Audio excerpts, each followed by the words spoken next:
All right, hello everybody. Shalom and peace of the Lord to all of you. Today we have another hilarious Abdul. First of all, before I start, if anyone knows this person, I don't know him actually. I never heard of his name before, but somebody posts his name, and I think he is from Malaysia. And this video is called Technique of Dawah. So this guy is a specifically teacher to teach you how to do Dawah. And actually, I have the link for his video down in the info, so just for, to give him a credit of the video and the channel too. So, first of all, I want to invite this person. I like to talk to teachers who are very knowledgeable, especially if their knowledge fit for 2 years old kids. So this guy, they bring him behind the stage, they give him a microphone, and he want to teach you about how to convert people to Islam. Shall we see how he convert people to Islam, or how to convert people to Islam? Watch and laugh. Okay? Now, they quote the verse in the Quran. They interpret the verse in the Quran as they like. How do you feel? When you speak to somebody, quote for him a verse in the Quran and ask him, how do you feel? Honestly, I feel like shit. Especially the verse about shit. If you touch your wife or shit, you cannot pray. So the first step, brother, recite for him a verse from the Quran and tell him how he feel. What? Isn't it your stupid Quran says that the Arab, when they hear the Quran, they laugh at the Quran? And they say to Muhammad, this is nothing but fairy tale stories. If we type the word asatir, which mean legions, chapter 6, verse number 25, chapter 8, 31, chapter 16, 24, etc. All of this, each time Muhammad, he recite the Quran for them, they say to him, you know what, this is, in fact, we heard those before. Muhammad is copying others. As an example, chapter 8, verse number 31. So this is what you have? Recite the Quran for them? I mean, the video is long. I don't want to play the whole video. It's hilarious, stupid. But this guy said, recite the Quran for them and ask them how they feel. Like, how do you feel when you see the Quran saying the sun set in murky water, or beat your wife, or you can break your oath, or you can take a false oath in the name of Allah, or you can have boys in heaven, they are white like pearls, and you will be drinking wine, and there is a lot of women to boom boom with them, and nobody touch their vagina. How do you feel? You want to experience something? You want to try something? I give you something? Yeah. Okay, let's try. Please. Let's try. In the Holy Quran, Yeah? if you were to look at the verse in the Quran in Surah Al-Anbiya, chapter number 21, verse number 30. No way. Don't go there. Chapter 21, verse number 30. That's it. I'm going to have a heart attack. I was hoping he will not go there. This is the one I cannot refute. This verse is quite a long ayat, but I will just take one ayat here. Just one. For you, just one short verse here for you that I'm sure that all of you know very well. Every living thing is made of water. Have you heard about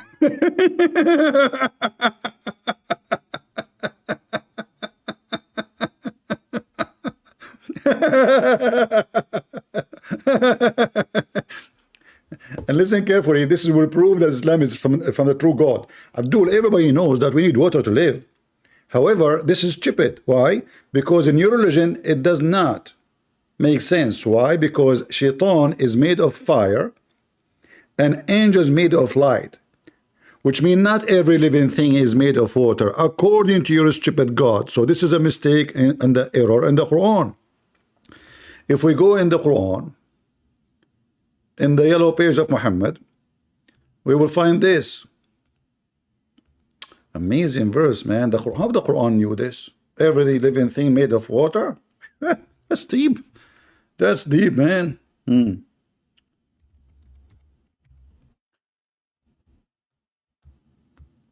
when your stupid God, he says, we created the jinn from a smokeless flame of fire, is that water? And do you know why it's a smokeless? Because there is no water in it. So what about the angels? According to Muhammad, the angels created from light. So the verse you mentioned to me is a total contradiction.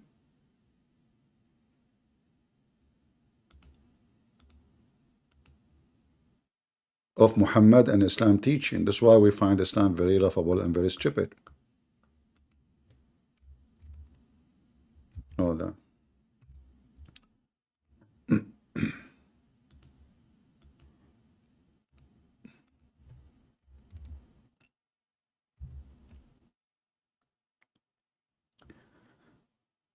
Let us see.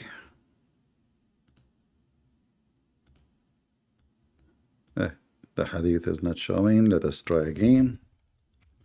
Add more words to the search engine. All right. Do you see what your prophet he said? And this is very authentic. The angels were born of light. The translation, by the way, is not accurate. It says born, but in Arabic it says khuliqat, which means created of light. And the jinn were created of a spark of fire. But yet the Quran, your Quran, the verse you ask us to quote, it says every living thing created from water. Is the jinn, they are living in the earth and they are created from water? No. Is the angels, there's angels who live in the earth, are they created from water? And the Quran actually says every living thing, any living thing, all of them, they are created from water. So when you try to show them like something amazing, which everybody knows that for life we need water. You do not need to be genius, you do not need to be prophet, you do not need to be God. I mean, the first thing you do when you want to build a settlement is, where is the water? If we build a villa and there is no water, we die. Water. So when this Abdul, he is telling you that there is a discovery in the Quran discovers something amazing, but then we find that the Quran discovers something stupid. Not only because everybody know that, but the Quran contradicts itself. And the Quran says, if this book is made by other than Allah, you will find in it contradiction. Chapter 4, verse number 82. And this is your technique to convert people to Islam? That's so deep. About that, you know the ayah. Now I want to show you, if the non-Muslim were to read the Quran, their angle of reading the Quran that probably you do not see. For example, every living thing is made of water. So we believe that anything that have life, living things, is made. Is Allah made of water? Is Allah has life? Of water, I mean created from water. By the way, this is a stupid mistake too, because even Adam is not created from water. If you go in the Quran and read carefully, and I invite all the Muslims to read, you will see how stupid Islam is. How Allah created Adam. One verse in the Quran, Allah he says, I created you from water. One verse says, from turab.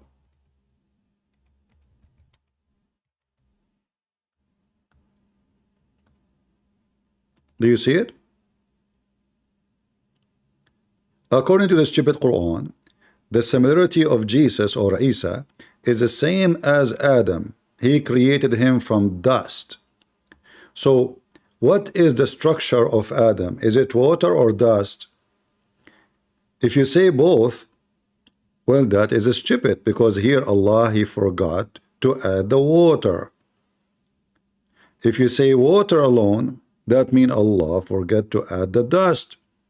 However, based on the Islamic story and your prophet's story, when Allah he made a mud, in different hadith verses says mud, teen. Allah he dried Adam. Allah he dried Adam for 40 years.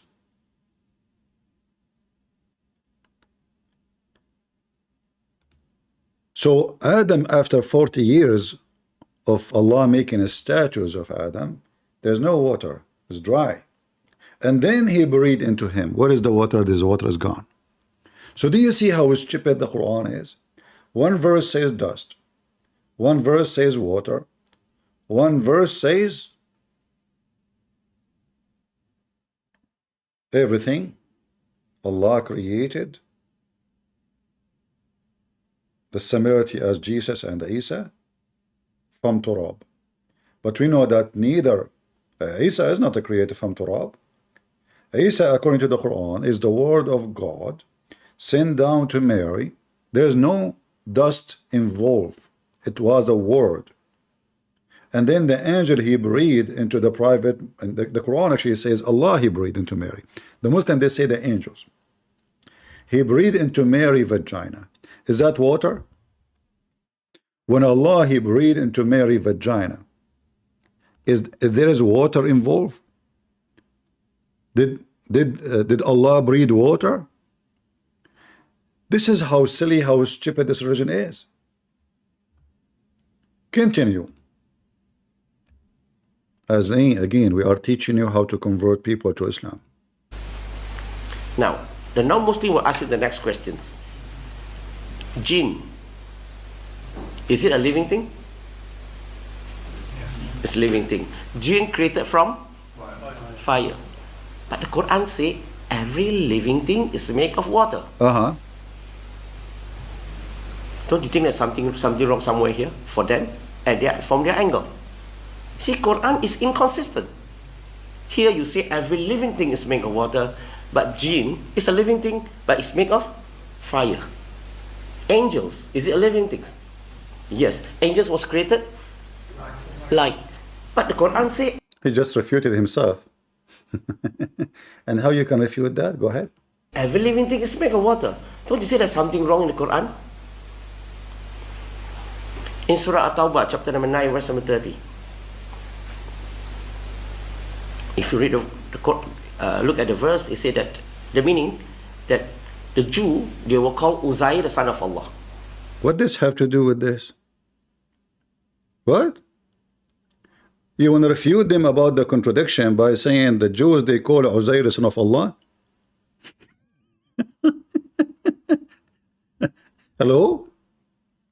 Secondly, Abdul, we could not find one Jew believe in such a thing, exist in the whole universe. Not a single Jew in the whole world ever even heard of a guy, his name is Uzair. So when you say to me, if you go to chapter 30, verse number 3, chapter 9, verse number 30, it says the Jews, but yet we cannot find one Jew believe in that. And what this have to do with the Quran making a mistake about angels made of light, jinn is made of fire, and then the Quran says every living thing created of water. What is the connection? Let us see. The Christian, they will call Jesus the son of Allah. Have you heard about that? Yeah, you heard about that. For you, no problem, right? This ayat. But for the non-Muslim, big problem. For example, for the Christian, they call Jesus the son of Allah. Look, what happened to the answer about the light of the... Guys, I thought he was going to answer. What is the answer? Is it later in the video? I did not watch the whole video. Allah. The non-Muslim, the Christian have no problem with it because it is mentioned. First of all, we don't believe in Allah. That's a lie. I know the Muslim will say that Arab Christian, they use the word Allah. This is because they are under the occupation of the Muslim for 1400 years. And this is why you see only those who live in the Islamic occupation, they use the word Allah. In fact, your country itself forbid the Christians from using the word Allah And I agree with them. They should forbid the Christian from using it, because this is the name of the God of the Abdul, which is a satanic name. So any Christian who used the word Allah is a stupid fool. Continue. In the Bible, it is mentioned in their tafsir, no problem. Every Christian accept that. But the only have problem is that for the Jew. Because Jew only believe that there is only one God. They believe in Allah. They don't believe God have a son. But the Quran is saying that the Jew, they call Uzayr the son of Allah. Oh boy. For them, it is not true. It doesn't happen. They don't believe that. So what the Quran say about the Jew is not true. So how can you say the Quran is the words of God when God is saying something that which is not true? Now you will refute it. Let us see. It doesn't happen. I want to show you their angle.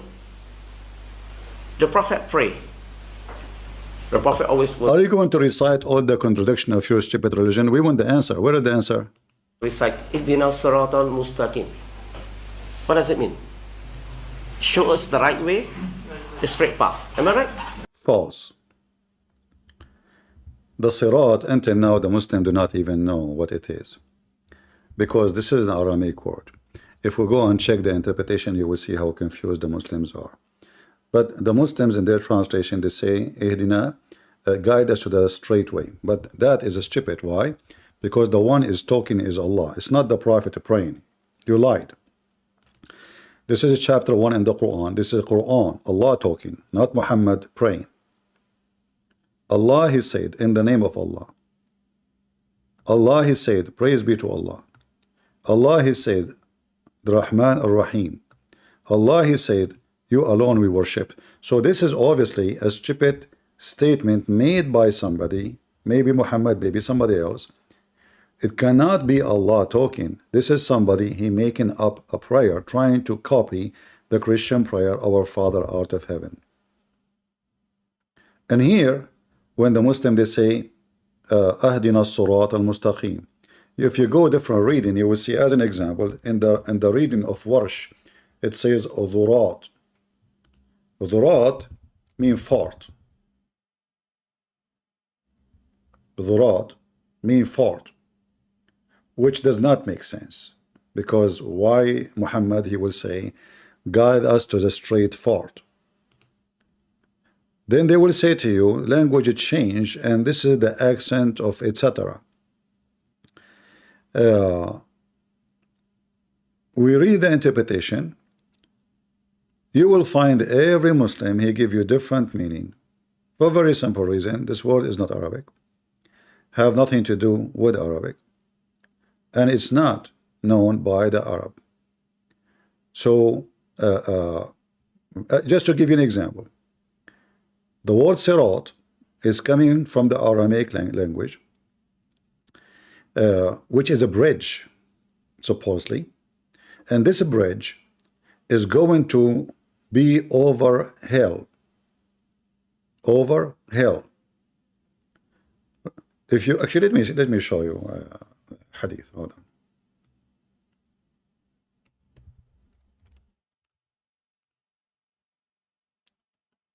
This is the teacher you bring him to teach, Abdul. Are you serious? And now he did not answer about the angels. He did not answer. He's just quoting things. Here we go. Do you see here?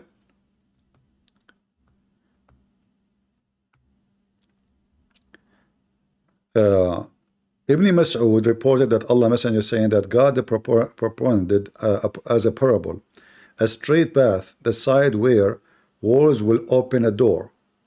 But this is not really what the Arabic it says. At the top of the path, there is one who calls. But if you go here in Arabic, it says,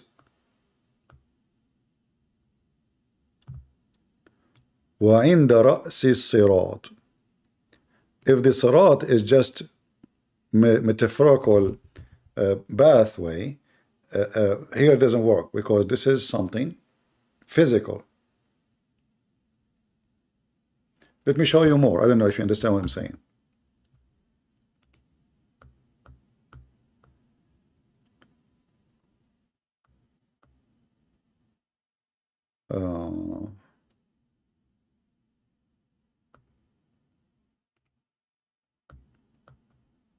Here we are talking about a scale, a person doing business in the market.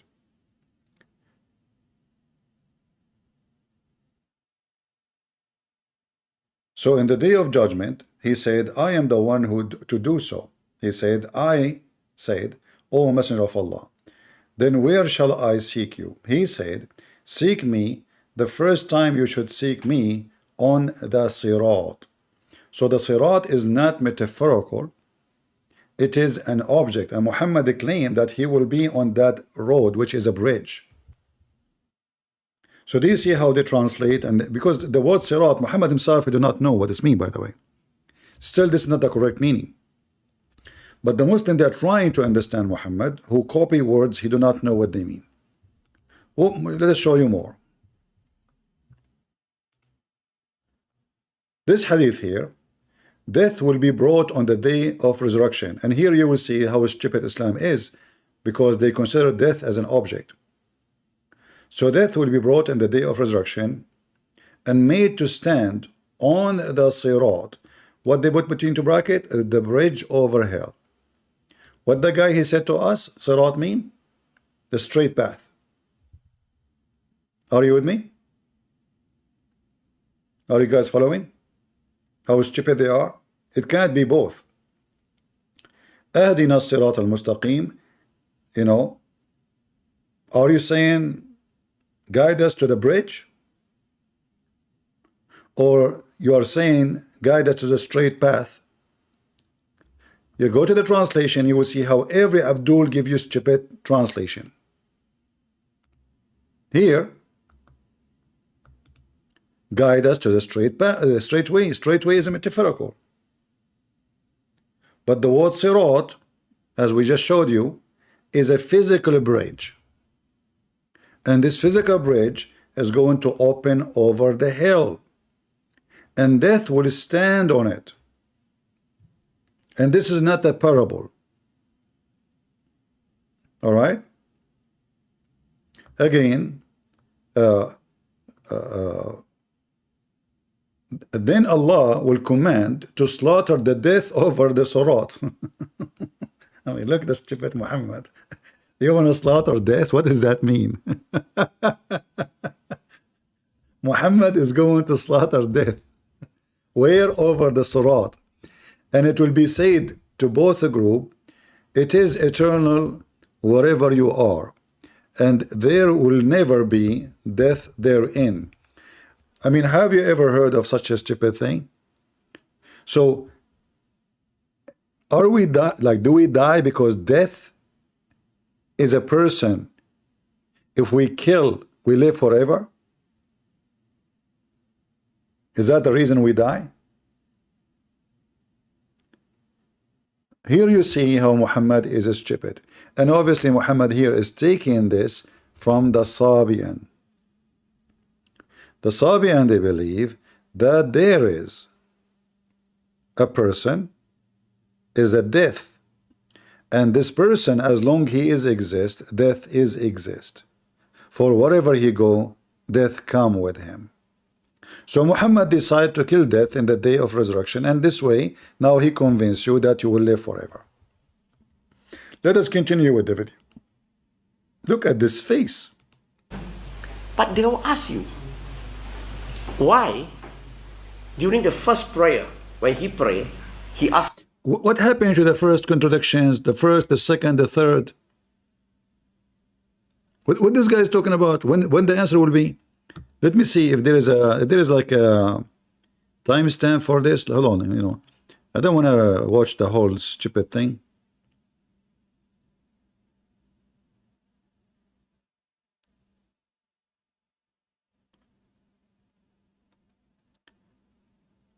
I thought he will refute the accusation.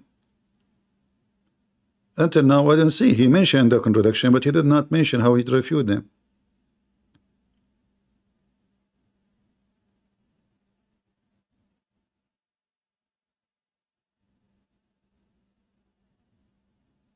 Are we going to listen to all this garbage here? What is the answer?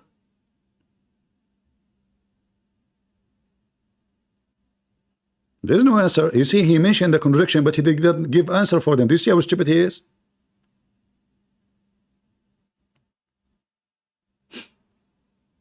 But they have good intention. They want to worship God. But unfortunately, their religion doesn't educate them, doesn't teach them how to know the Creator, how to know God. Oh, the other religion, it doesn't teach them how to know God. Muslim, they know God. Who is a Muslim can tell me who is your God? You know nothing about your God. I mean, do you see the stupidity? He just said that the Muslims are the one who can define God, others they don't. Well, my God is Jesus. Who is your God? You say Allah. Allah is just a name. You have no description of him. All what you know that he have a hand, he have 5 fingers, he have a toes, he have a nose, he have a mouth, he have an ass. But who is he? You don't know. I mean, do you see how silly? This is the da'wah? In Islam, we start by knowing God first. How to differentiate God and God's creation. Differentiate first. How? How you differentiate? All the 99 names of Allah are taken from a human being. As an example, your God is a believer. Allah believe in who?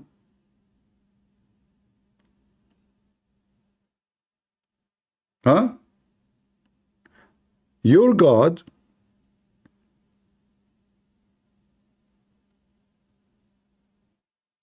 when he believe, if he believe in himself, that is will be funny. You know, I mean, why? He have double personality. Your God, he forget. Your God, he says, he is the best of the creators. So when you say we differentiate between God and the creation of God, that's stupid to say, because you Muslims believe in many creators. If we go right now in the Quran, we will find the following, that Allah, he said, he is the best of the creators.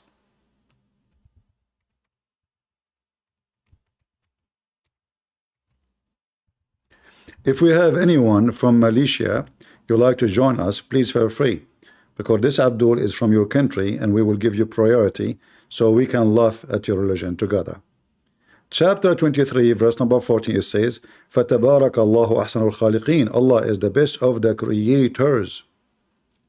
If you Muslim believe and you say you can differentiate between God and the creation, well, how come your God don't differentiate between himself and other creators?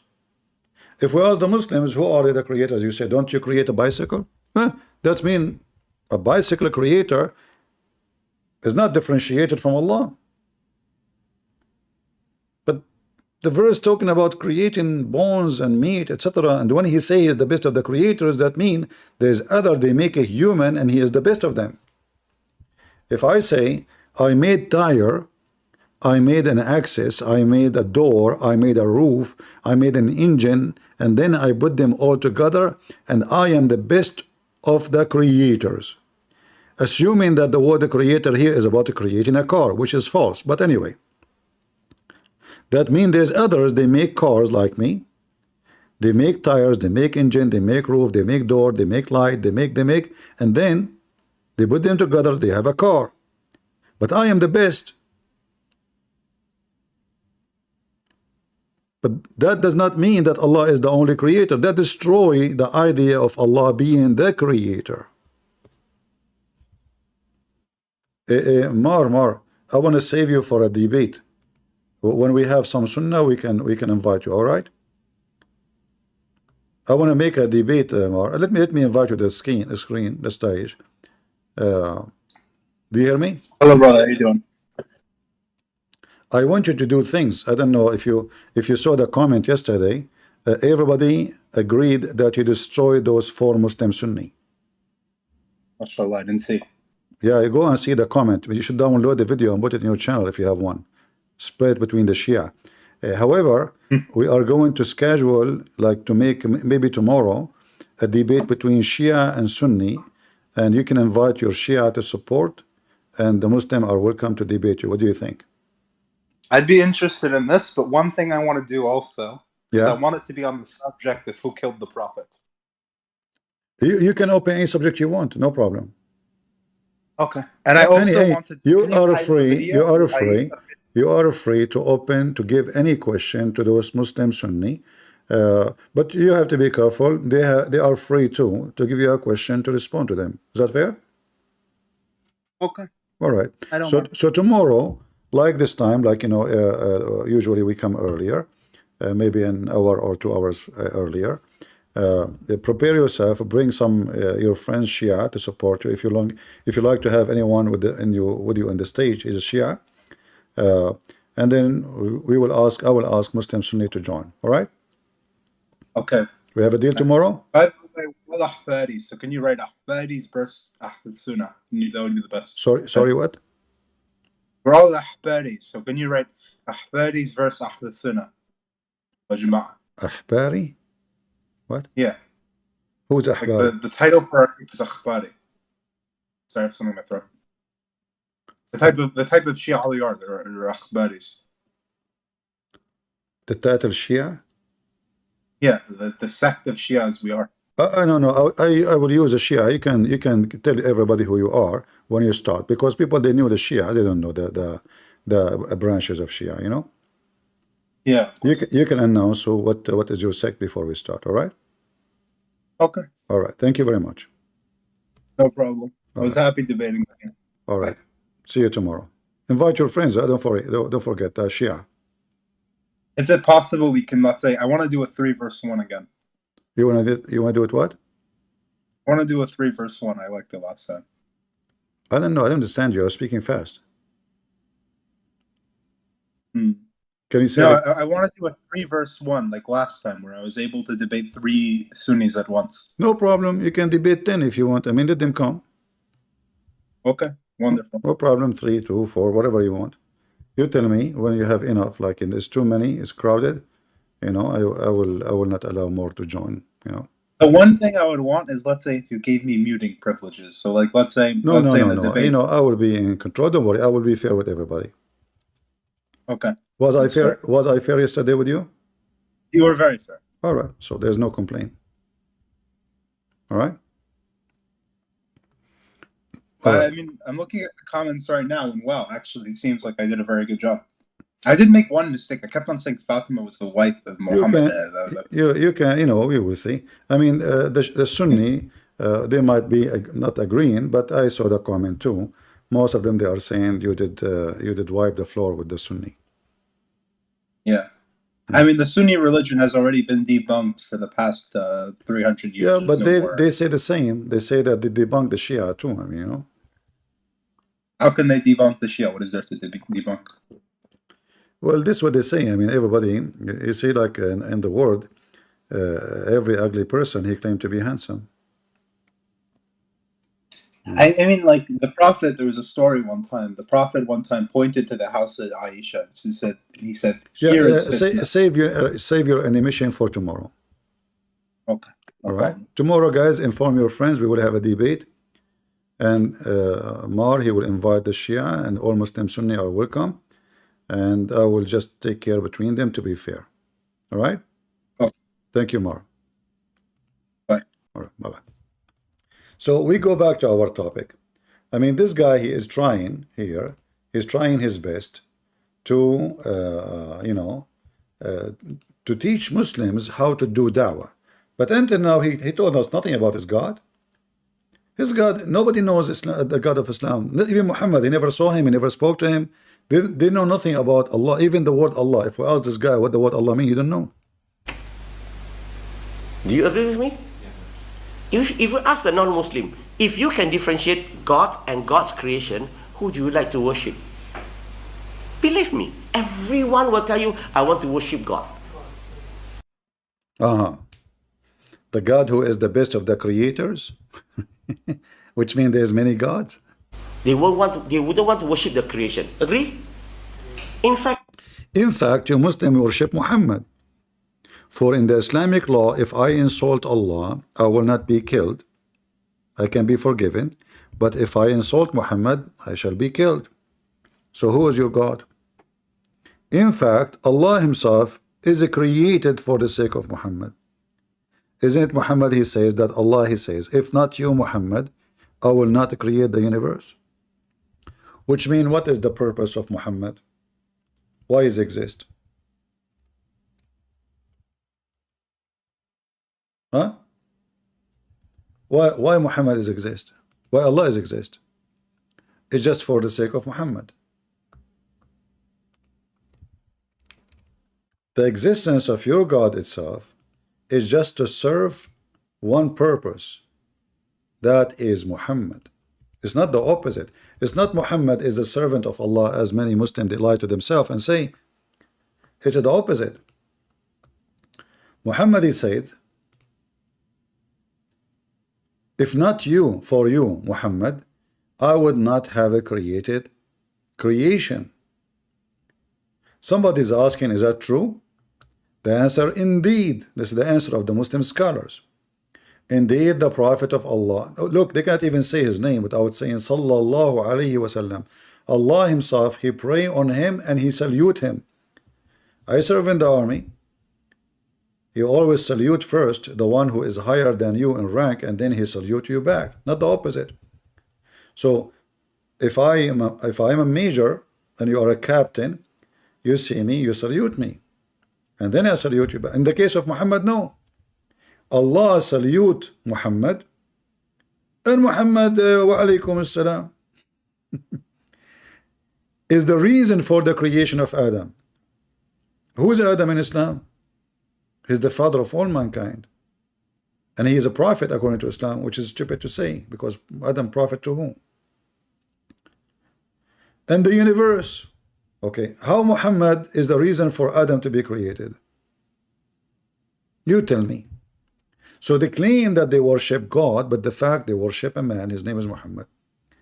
If the prophet, they cannot even say his name without Sallallahu Alaihi Wasallam, which means Allah pray on him, salute him, was not in existence, then Arsh, the chair of Allah, the pen, the tablet of Allah will not be created. The sky, the earth, the heaven, the hell, the trees, the stones, everything. In fact, Muhammad, he said, even Isa, the Messiah, created for the sake of Muhammad.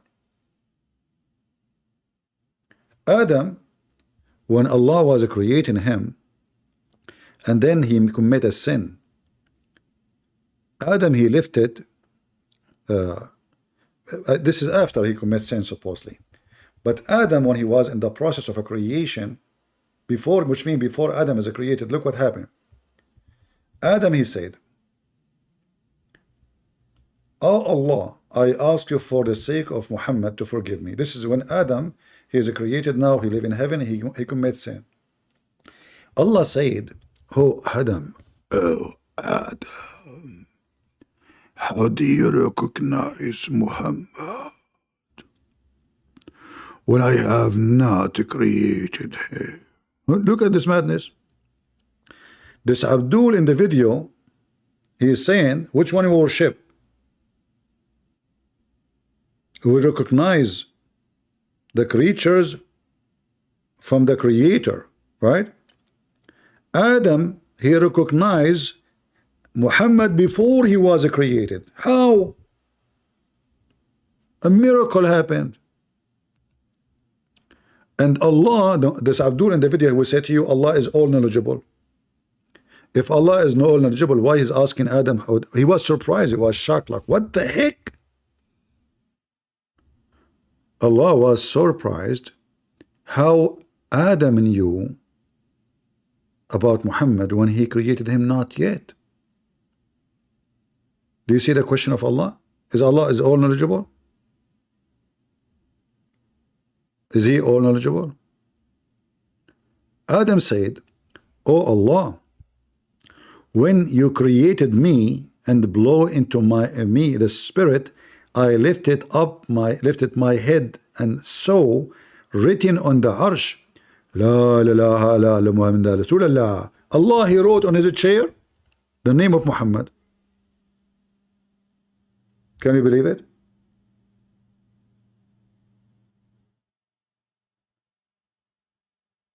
So who is the God? Allah himself, when he created his chair, the first thing he did is doing graffiti, writing the name of Muhammad. Do you see it?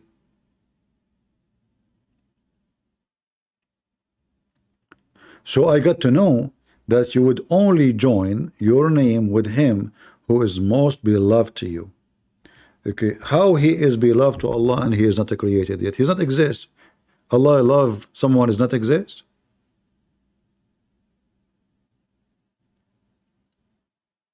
And so what, he will love him? And why he will love him only one? What is that? What does that mean? How come Allah did not create Muhammad then? That's it, create Muhammad and let him in heaven. Do you see how stupid, how they fabricate stories, how Muhammad, he fabricate his own just to worship himself, to make himself the center of the universe? So now it turned to be that existence of Allah, the throne of Allah, exists only because Allah want to write the name of Muhammad. He don't have a furniture. The arsh, which means the throne, the kursi, which means the chair, the lawh, which means the tablet of Allah, the pen, qalam, which means the pen, the sky, the earth, the heaven, the hell, the trees, the stones, all the creatures will not exist if not you, Muhammad. Why? Because all of Islam is satanic, demonic, and Muhammad obviously is Satan.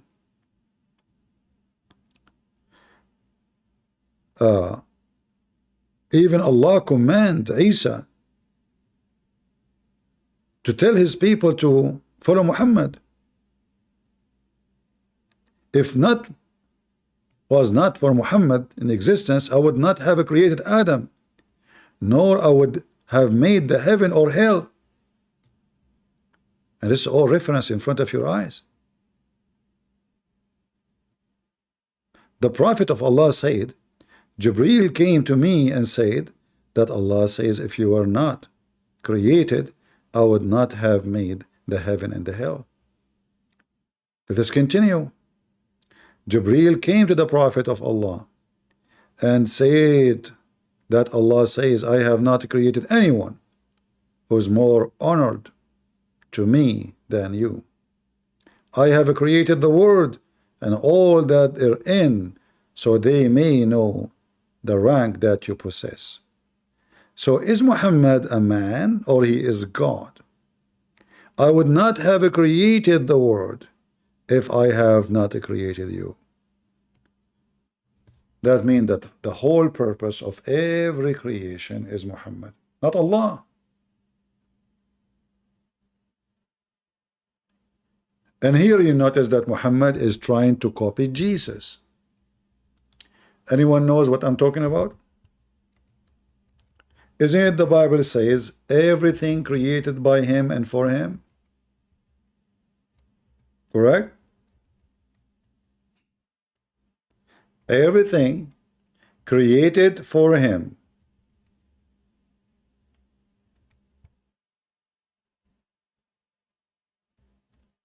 And by him.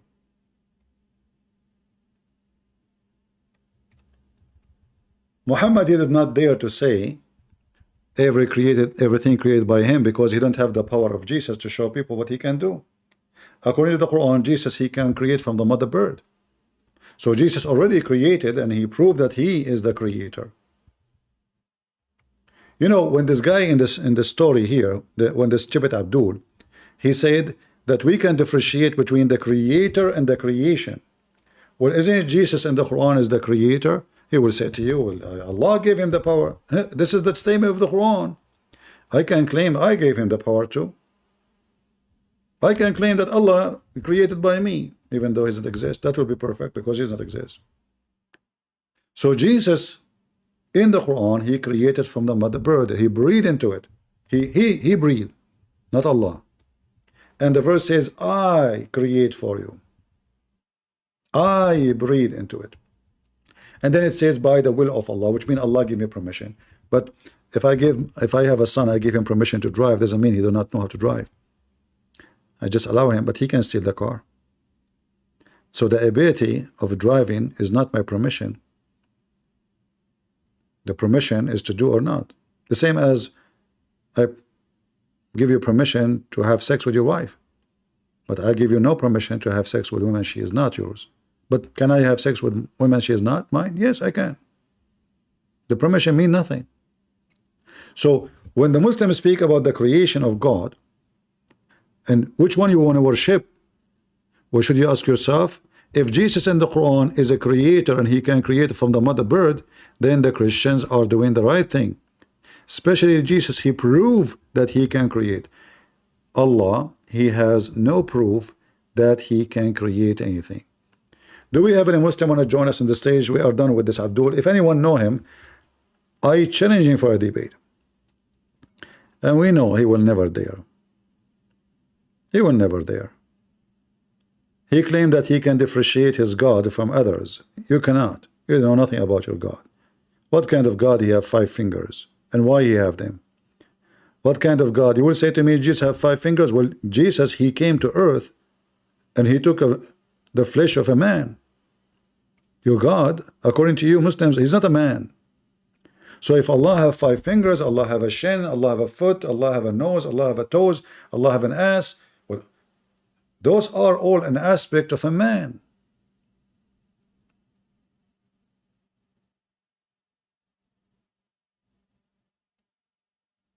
Fingers mean fingers. You want to say to me nothing like Allah fingers? Who care? They are fingers. Allah called them fingers. Allah could not create Adam by saying be and he was, as the Quran says. Allah, he used his hands. You see, this is how stupid the Quran. One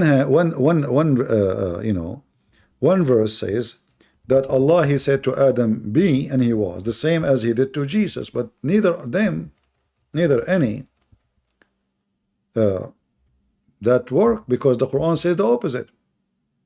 Allah created Adam by using his 2 hands, not by saying be.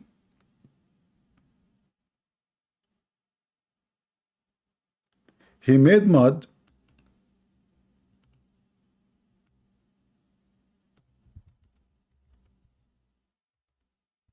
He mixed the mud. And then after that, he dried the mud. Like if we go, in the Quran, let us see. Give me a second here. Do you remember this verse, guys?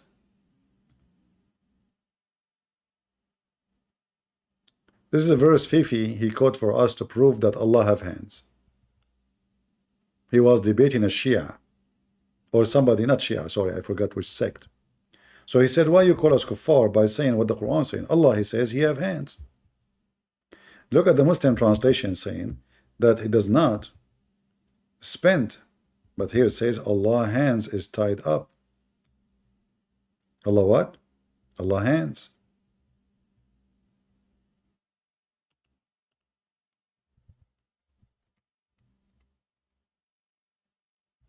Allah created Adam by his 2 hands.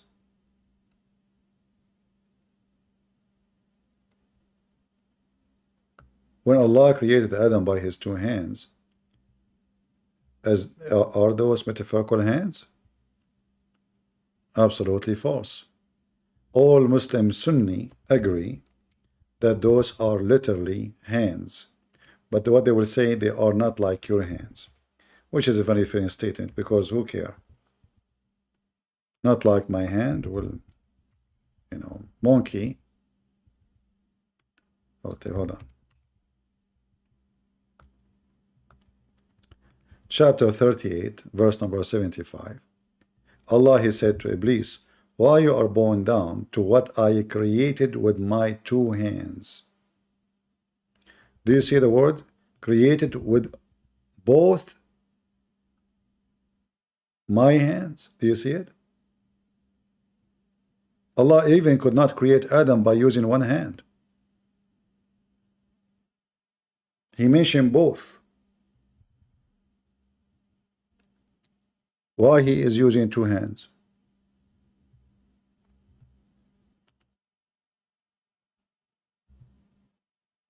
And what happened to the verse says Allah, he created him by saying be and he was? Which one? Look, here it says he said to him be and he was. Well, if you say be and he was, and the other verse says he created him by his 2 hands, another verse says and he breathed into him. So what we would do with the word be? If Allah said the word be and he was, there is no need to use hands. Are you with me, people? Do we have any Muslim have an objection? If I say be tea, I'm drinking tea, be tea, here we go, the tea is here. Why I want to go to the kitchen, use my hands, put water, you know, put it in the boiler, put the tea, put some sugar, you know, mix it, bring it, just be tea, the tea is here. Go ahead, Abadi.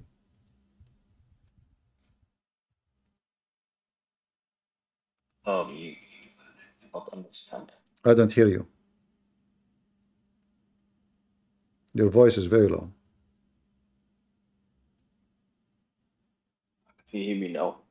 I hear you, but it's very low. Speak louder. Okay. Is your mother-in-law at home?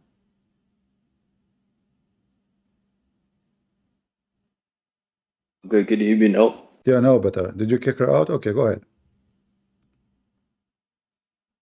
Yeah, this is a metaphor. Ah, it's a metaphor. Ah, the hand of Allah is metaphor. Well, no. I can show you now tons of videos of Muslim scholars saying, no, this is not metaphor. Where do you get this from? I get it from, Yeah? I mean, how is it not a metaphor? You got it from, I mean how it is. I mean it is. How it is not metaphor. I got it from. I give you an answer. All Muslim scholars agree that this is not metaphorical. So which one is metaphorical? Be and he was, or Allah used his hands?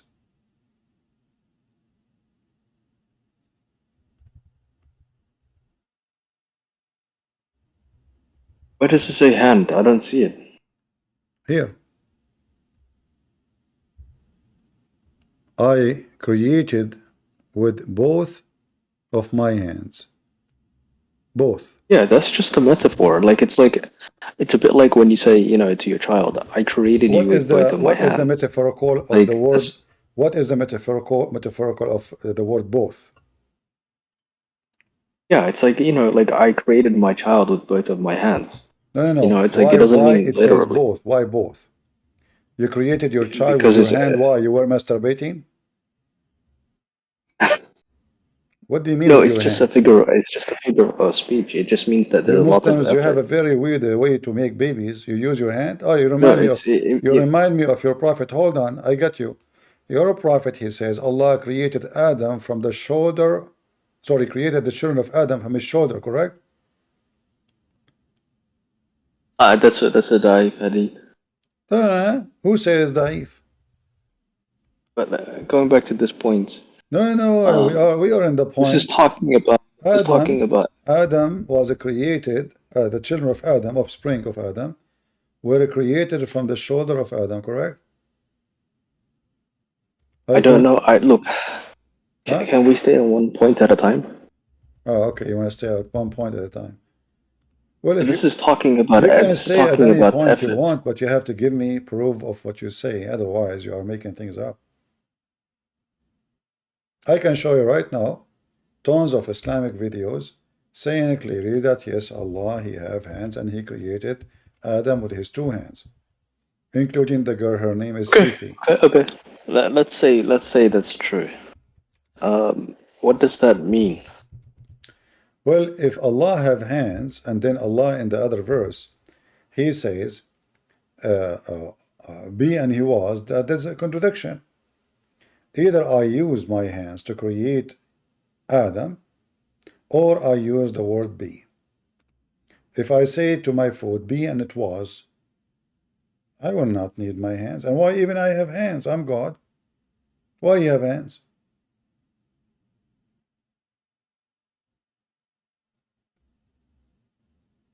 Hand is a tool. We don't only Allah and His Messenger know best. Oh, okay. That's a good answer. That's it? I mean, I don't see why there's a problem. How you know with this. how you know all this information? I mean, this answer is amazing. Allah and His Messenger knows best. That was really good. I mean, you just silence us. Secondly, you just said something, prove Islam to be false. Allah and His messengers know best. So is Allah is the only one who knows, or His messenger and Allah, they knew equally? I mean, yeah, what's wrong with that? What do you mean, yeah? Yeah, I mean, Muhammad has information that we don't have, you know, so that's No, like, this is not what I'm talking about. First of all, Muhammad have no information you don't have, because he told you what he knew supposedly already. But the question is, if we say Allah and His Prophet knows best, we just made Muhammad and Allah in the same level of knowledge. You did not say Allah and Allah, He knows best. No, you said Allah and His Prophet. And when we use the word best for both, that means they have the best of knowledge, both of them, equally. And this is mean the Muslims are polytheists. They are not people who believe. They are mushrikeen. They don't believe in one God. Muhammad is God. Even the knowledge of Allah is associated with the knowledge of Muhammad.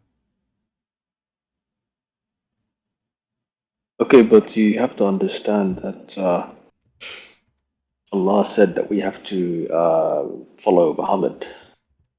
This is not, we're not to change anything. You know, you follow Muhammad or not. What is that? You have to follow Muhammad, but you claim that Allah and Muhammad, they have the best knowledge. So Muhammad, he knows everything. You know, Allah, he's not better than Muhammad. You do not even say Allah is the best of knowledge and then Muhammad, you learn from him. No, you said Allah and His messenger knows best. Even the word best appear at the end.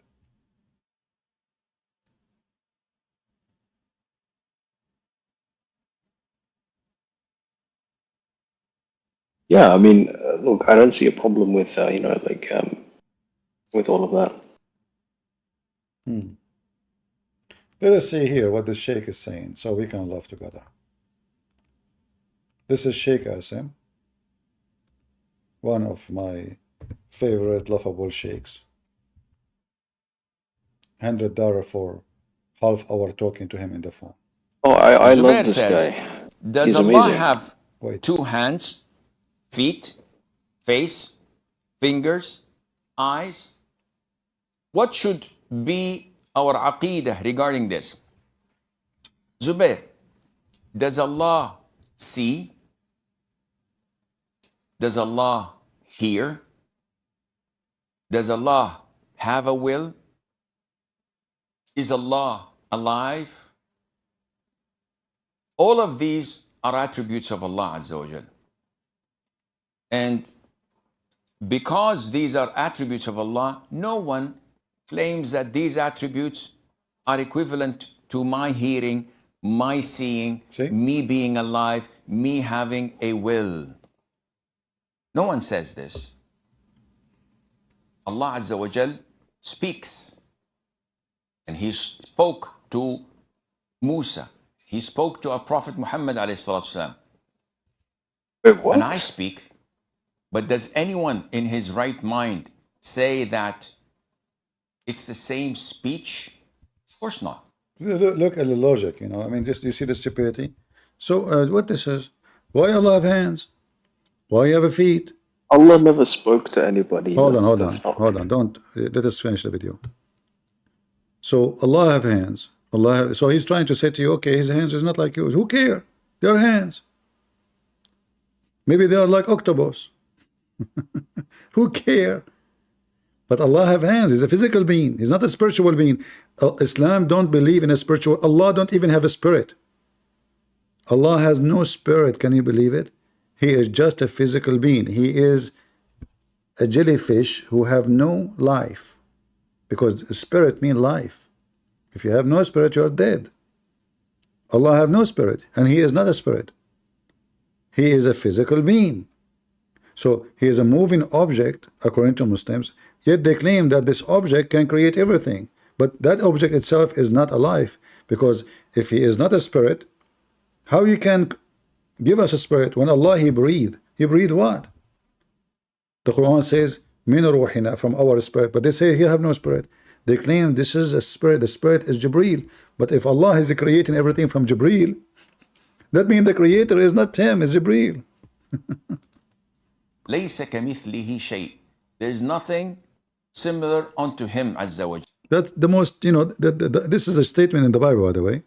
But it was like the person in the Bible is speaking about how amazing God is, but doesn't mean like this is the way to define God, because simply nothing like me. According to science, even my fingerprints are unique between all those billions in this earth. Does that mean my finger is God?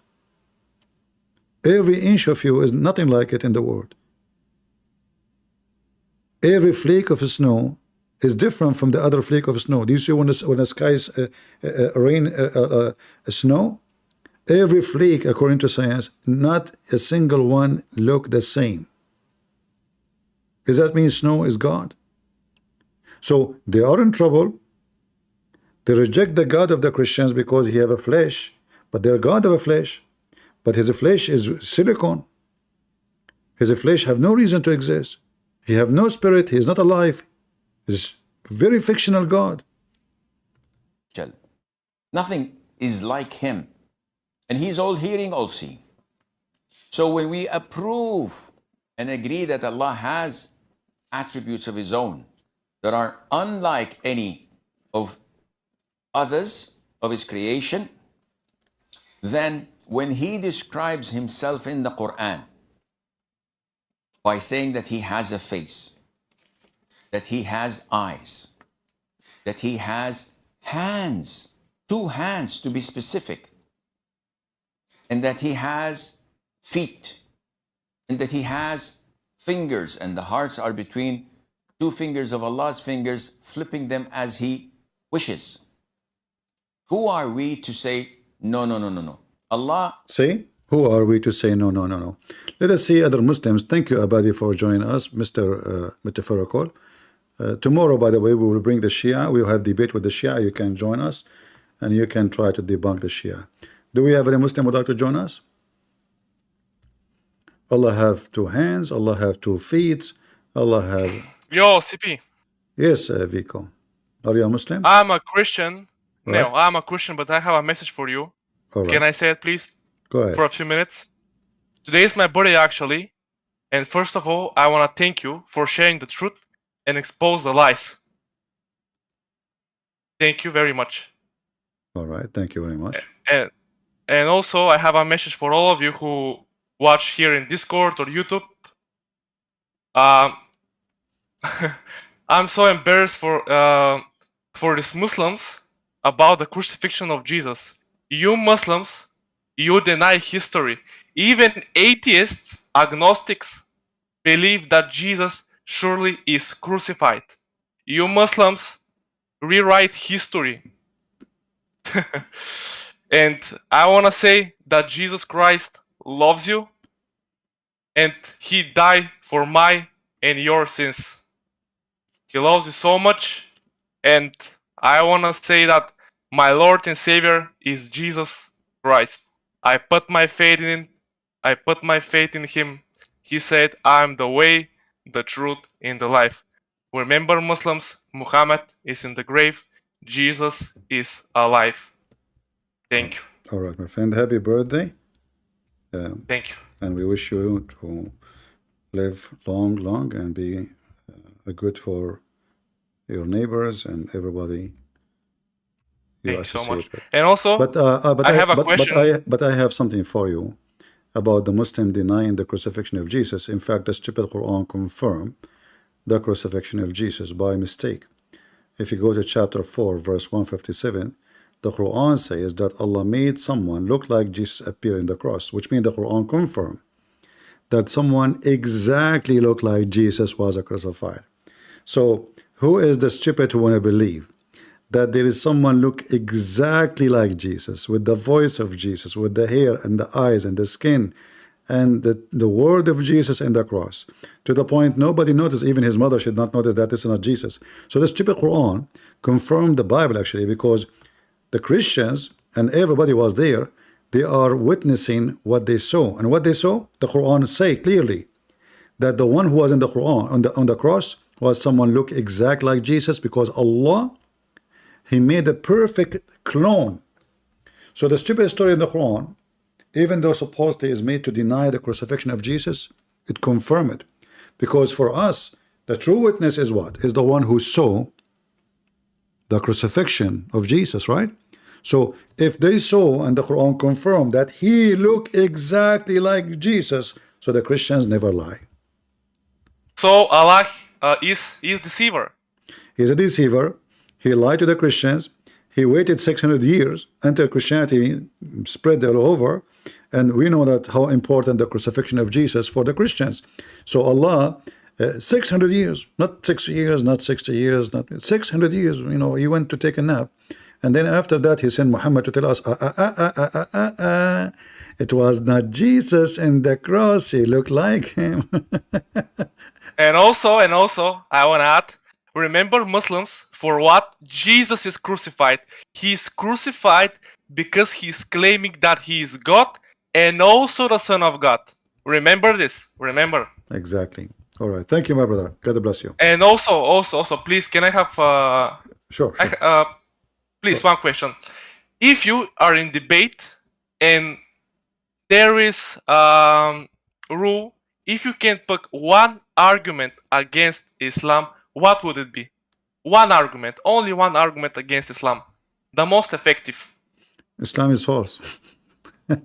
Yeah, this is true. Which can Also, cover, I'm which so can, interested. Which can cover everything, because you can check everything Allah He said, and you will find it's false. You can apply it to anything. As an example, the creation of Allah.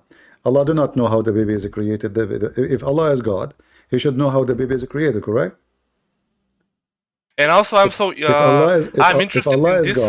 If Allah is God, He should know better that the sun does not set in the murky water, and the woman, she have no sperm coming from her breast. He should know better. And if Allah is God, He should remember which one He created first, the mountains or the stars. One verse says the stars first, one verse says the opposite. So every claim is enough to prove Islam to be false. But the most funny thing is about the God of Islam is they don't know who is their God. Like not a single Muslim. Okay, today sit down and listen. Let us see if any Muslim can tell us who is Allah. They don't know.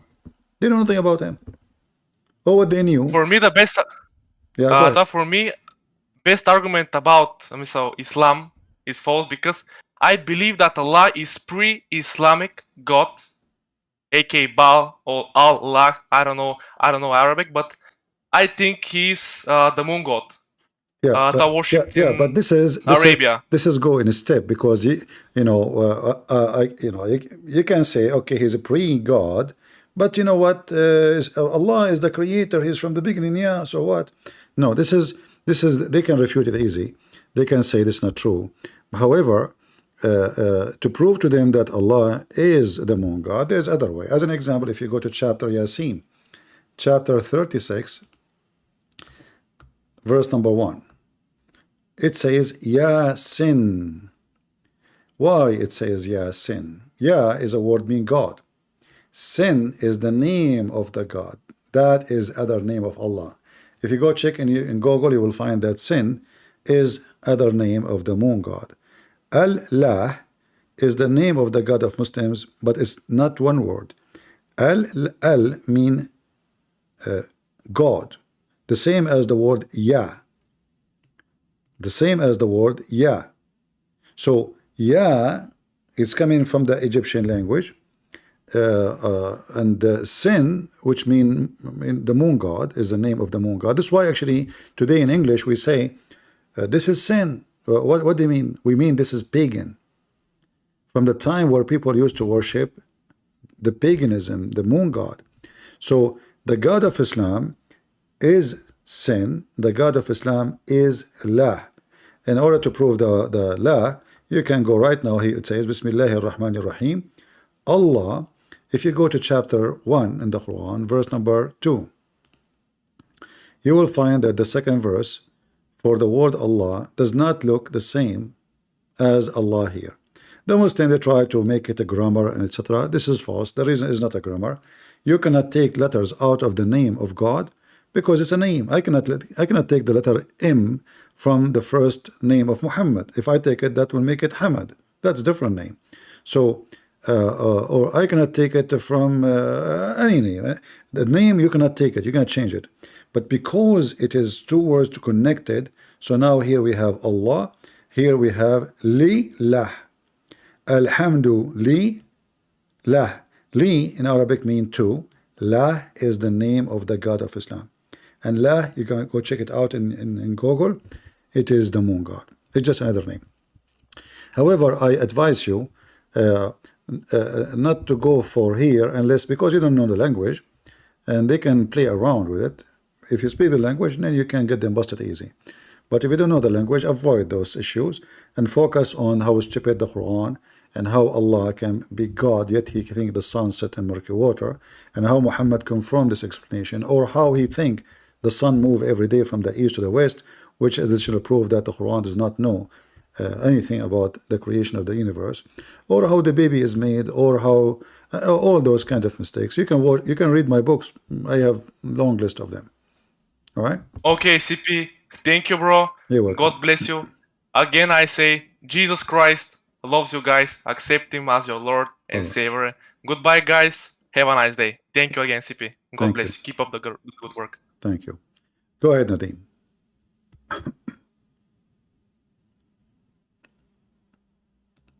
Are you there, Nadeem? I'm sorry, can you hear me? Yeah, I hear you. Go ahead. Okay. Yesterday I Googled every Quranic verse that mentions Isa or Jesus, and I came across Surah Maryam, chapter 19, verse 33. Are you familiar with that? Go ahead. It says that this is supposed to be Jesus speaking, and it says that Allah gave me peace on the day I was born, the day that I die, and the day that I will be brought back to life again. All right. I was just curious if you'd ever, if you're familiar with that, because that was kind of like a boom verse for me. I'd never heard of it. Yeah, actually, those verses have something unique about them, because the word salam, which means peace, there's two verses in the Quran. It says almost the same thing. Chapter 19, verse number 15. سلام عليه يوم ولد ويوم يموت ويوم يبعث حيا. If we click in it, we will see that this is talking about John the Baptist. Muhammad, he hijacked John the Baptist. But you will notice here it says, so peace on him on the day he was born, the day he dies, and the day he will be raised up to life. If you go to the verse about Jesus, which is 33. Oh, hold on.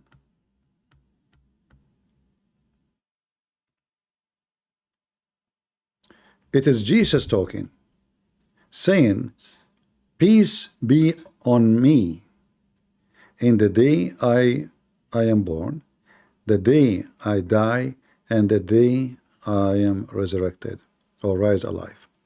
So here there is something very bad for the Muslims, because it is not Allah saying to Jesus, peace on you.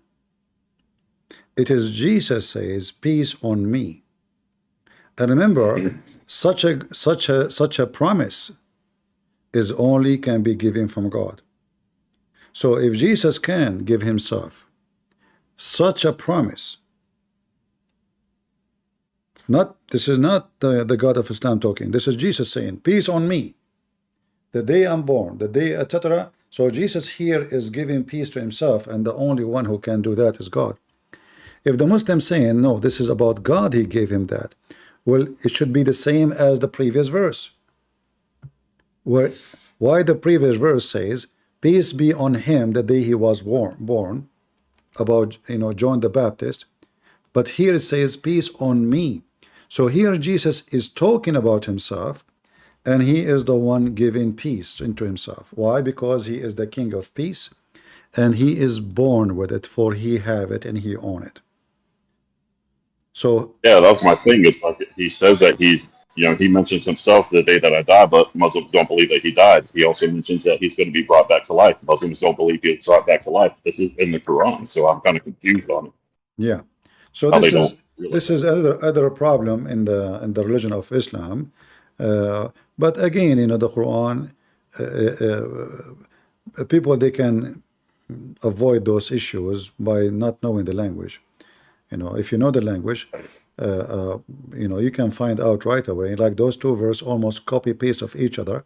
If you look, it's almost the same. That the only difference is the way it's speaking about John.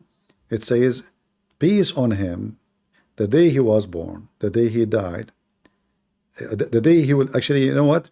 There's a mistake here, by the way. I don't know if you speak Arabic, Nadim. I do not. All right. So can you translate for us here what this is mean? I'm on Discord. I can't see your screen. You see my screen? No, it's just has a All right. spinning wheel It on it. I says can't see, you know. وَيَوْمَ يَمُوتُ. وَيَوْمَ يَمُوتُ. The day he will die. Well, isn't it John the Baptist already dead? You know? Like, you see, يَوْمَ وُلِدَ is in the past. You know this? If anyone who knows Arabic, you know, right away you know this is in the past tense. So, peace on him the day he was born.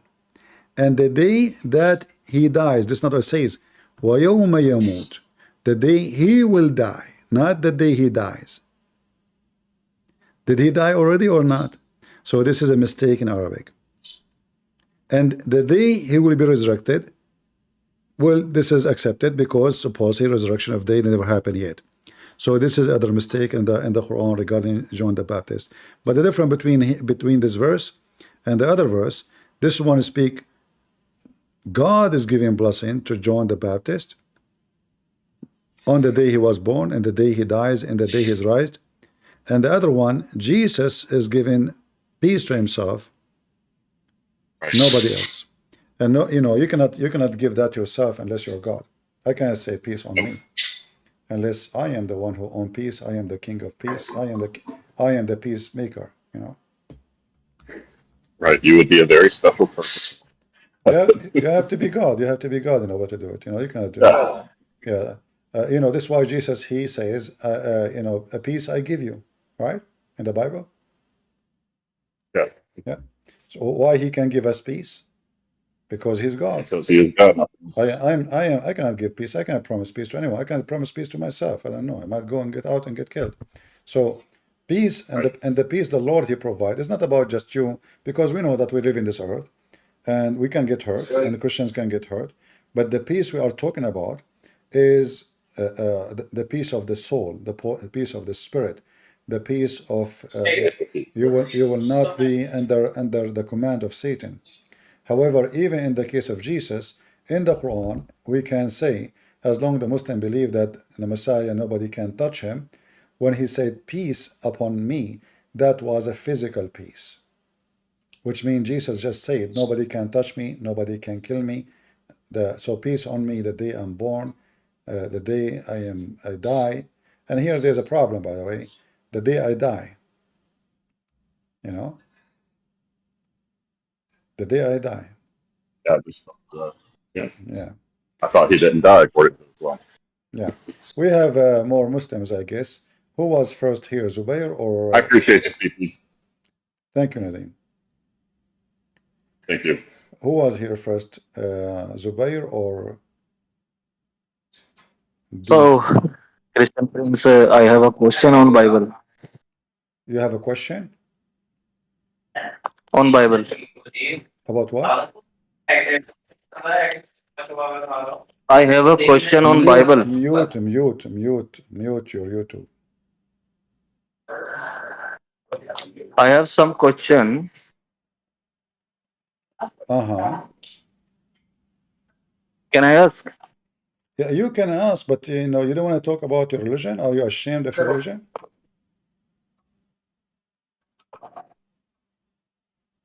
Hello. Hello. Are you ashamed of your religion?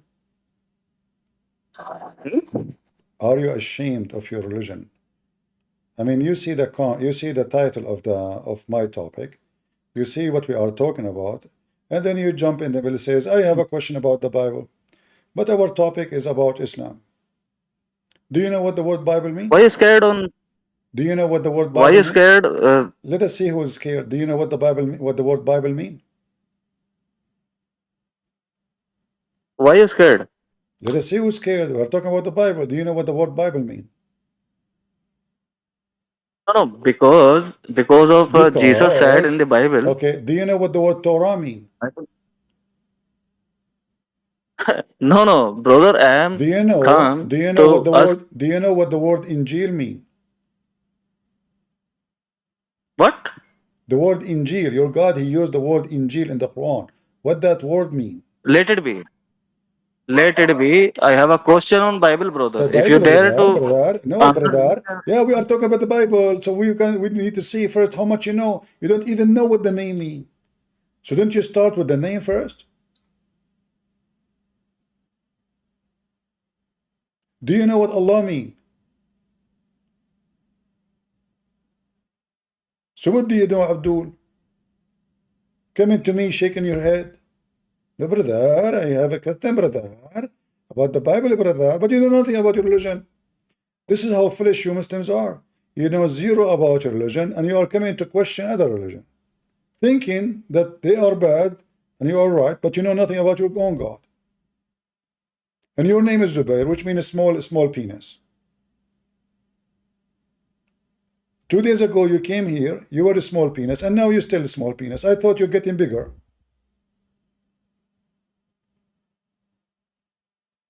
Are you there?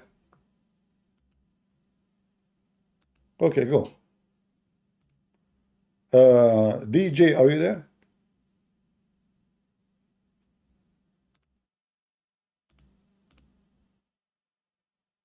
Oh, can you hear me? I hear you, go ahead. Since you and the previous guy were talking about the crucifixion of Jesus, Uh-huh. I wanted to ask you about 355. If the verse says, "I will cause you to die," you know, Are you a I don't Muslim? know Arabic. Are you a Muslim? No, I just wanted to ask you that. All right. So Allah supposedly, the word mutawaffika, which means causing your death. I will cause you to die, and then I will take you to me. So when the Muslim they say this is a statement here proving Quran is to be stupid, or the Muslim understanding to be stupid, because the Muslim believe that Jesus was taken to heaven and he was alive. He will die later. But the verse here saying Allah will cause his death first, and then he will take him up to heaven. The Muslim, they fix that. They say, oh, Allah caused him to sleep. And that is like the sleeping death. This is one of the explanation. But this is a contradiction, because simply, in fact, if you read the translation, you will see the word mutawaffika, which means causing your death, is not shown in the translation at all. It's only in Arabic. This is a translation of Hilali Khan. Let us try a different one. Arbery. Let us see if it says that causing your death. Again, there is no death. Look. When God said to Jesus, I will take thee to me, and I will raise thee to me, there is no death. But the word mutawaffika is still here, which means causing your death. You're deceased. You're deceased. Do you see it? So in the Yes. Muslim translation, they hide it because that will contradict the whole story of Jesus. So you have to keep trying to find a translation giving little accuracy. So this is a second translation. Let's see Ahmad Ali. Maybe Ahmad Ali have little decency. Again, in Ahmad Ali, there is no mentioning of causing Jesus' death. When God said, "O Jesus, I will take you to myself and exalt you," there is no death. Nothing. The word death is not here. Let us try another translation. Ahmad Raza Khan. Maybe Ahmad Raza Khan have little. Look at this, guys. This guy. Oh, Isa, I will keep you alive till your full age, and I raise you toward me.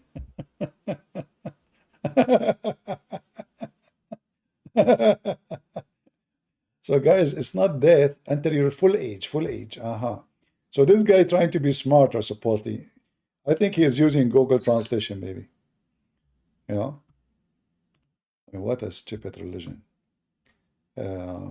Let us see different translator. Community Allah. Allah said, "Oh Jesus, I'm completing your life. Assalamu alaikum wa rahmatullahi wa barakatuh. I'm completing your life." Listen carefully. I'm completing your life. Hey, Assalamu alaikum, Winter. How are you doing? Are you there, Winter? Yeah, I'm here, bro. How are you doing, man? What completing your life mean? Maybe you can help us. What'd you say? It says here in chapter 3, verse number 55, I am completing your life. Completing your life. That means he's bringing him to the heaven. Completing your life mean bringing him to heaven? Yeah, raising you to me. You know where Allah is? Allah is in No, heaven. the second part is raising you to me. I'm asking about completing your life. That means, Uh-huh. I don't know. It's kind of tough to say. I know. It's horrible. It's stupid. It's not really like the Bible is super, straightforward all the time. I thought you But are the Muslim. Quran is beautiful. Yeah, I know. The Quran is perfect The Quran and is beautiful. beautiful because it's tough to understand what it's saying. It's beautiful. The Bible is straightforward, so it's not beautiful. Here, it's beautiful. I just said it's not straightforward, bro. All The that. Bible is not straightforward. Oh, not straightforward. So this is what? The Bible is not straightforward? This is, The Bible says clearly yeah. Jesus was resurrected. Here it says, okay, I'm completing your life. What does that mean? Bro, can you ask a Salafi instead of asking people on Discord, So what bro? are you? You are not Salafi? I'm not a Salafi, no. You are I listen to him, but I can't know everything. can you invite a sheikh to join us? The big sheikh, you know. I can invite my uncle, my imam. Why you don't invite they want to them? speak to you. Okay, go ahead. I could invite them. Sure, Yeah, no. I could. Go ahead. I can't do it now. I just have to see them in person first. Probably Friday. Why you don't call them on the phone?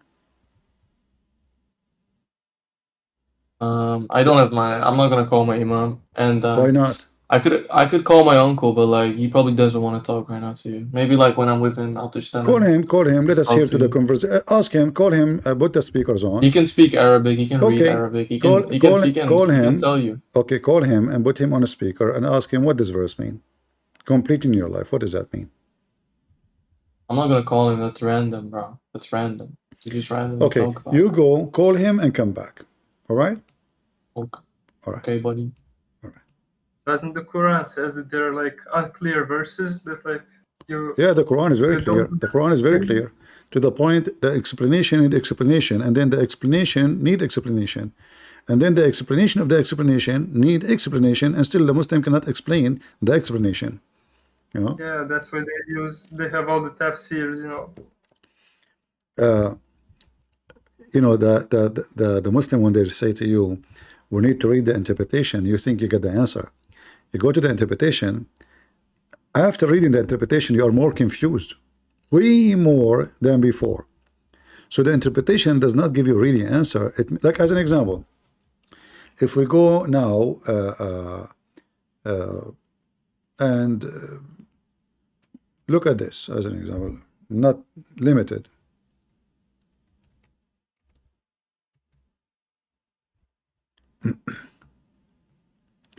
Chapter 60, verse number 1. Verse number 1, it says only noon. Noon here, noon. Noon and the pen. Now, to understand what noon mean, let me show you what will happen.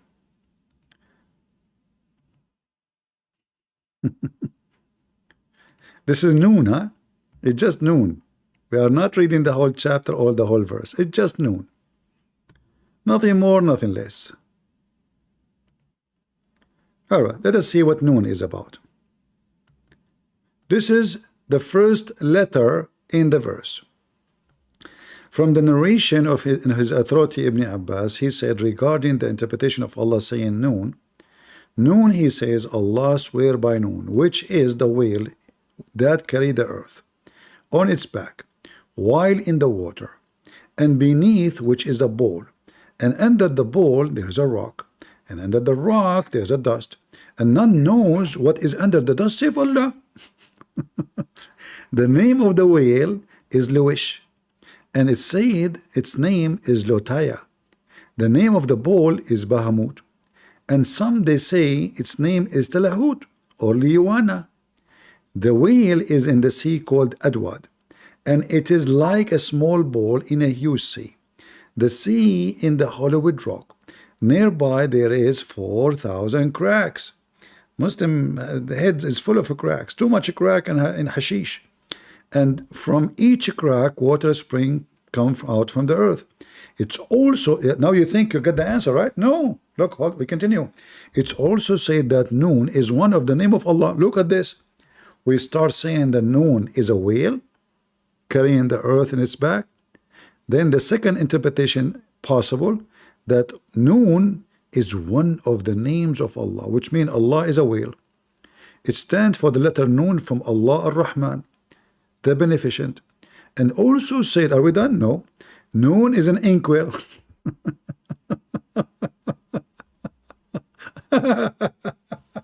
You can read. I mean, this is the interpretation to explain to you what Allah is saying. So after we read the interpretation, did we get the answer? No, I'm even more confused now.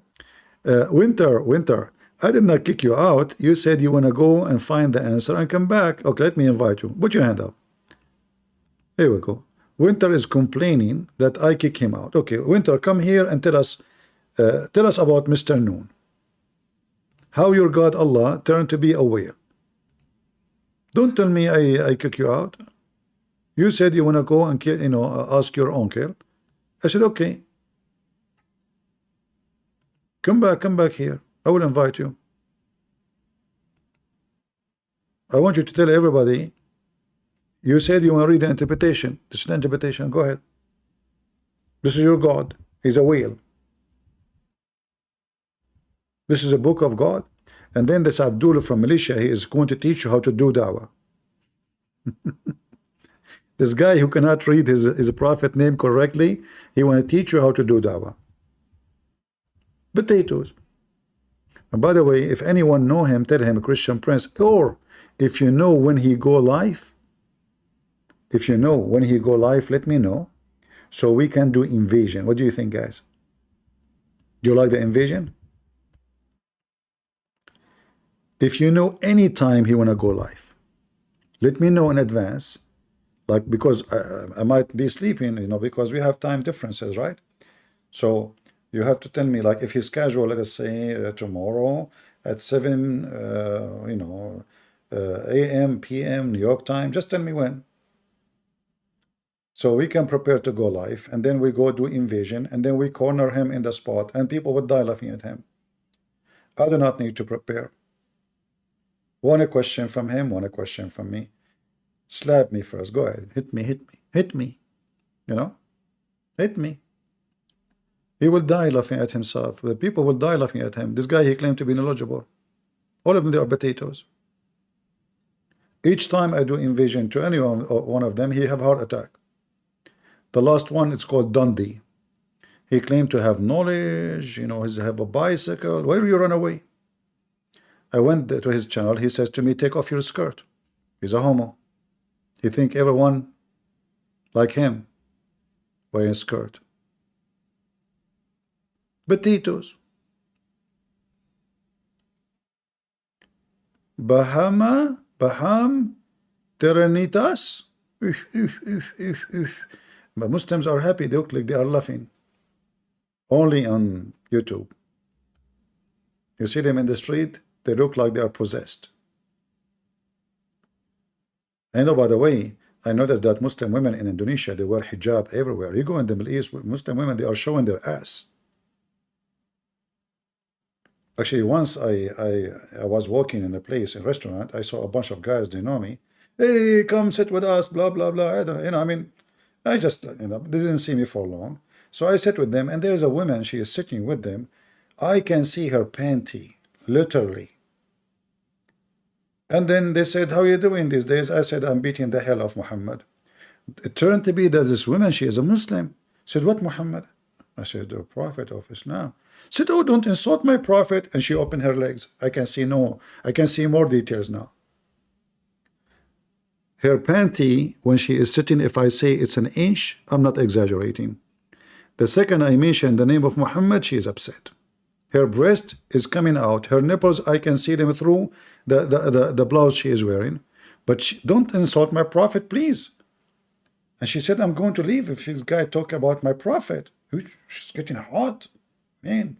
And the guy, he grabbed her from her leg. He said, sit down, come on, don't take it easy. Take it easy. He's just joking. I said, I'm not joking. I'm not. What you will do, call her cousins. So look how they dress in go and see how they dress in the Middle East. Just type just to show you how Muslims are. Those Muslims in Indonesia, they are, I mean, you go to Indonesia, the whole country nightclub, etc. And those are religious people, supposedly. Look, she is wearing hijab. She is very decent women. But God knows how many husbands has her already. Perfect women, Aisha, she was teaching the guy how to clean his semen. The guy was masturbating in her bedroom, in the bedroom of the Prophet of Allah. Are you better than Aisha? Aisha, she sent little girls so she can hunt boys from Quraysh. She can sleep with them. Aisha, she was accused by a Muslim that she was sleeping with the guy, his name Safwan ibn Mu'attal. But anyway, clothing is what they left from Islam. The second you ask those guys any question about Islam, you will say they are desperate to, they cannot answer. Do we have any Muhammadan? If I go right now, I'm not, if I go right now and I type in Google, let me, hold on. Hello? Hello?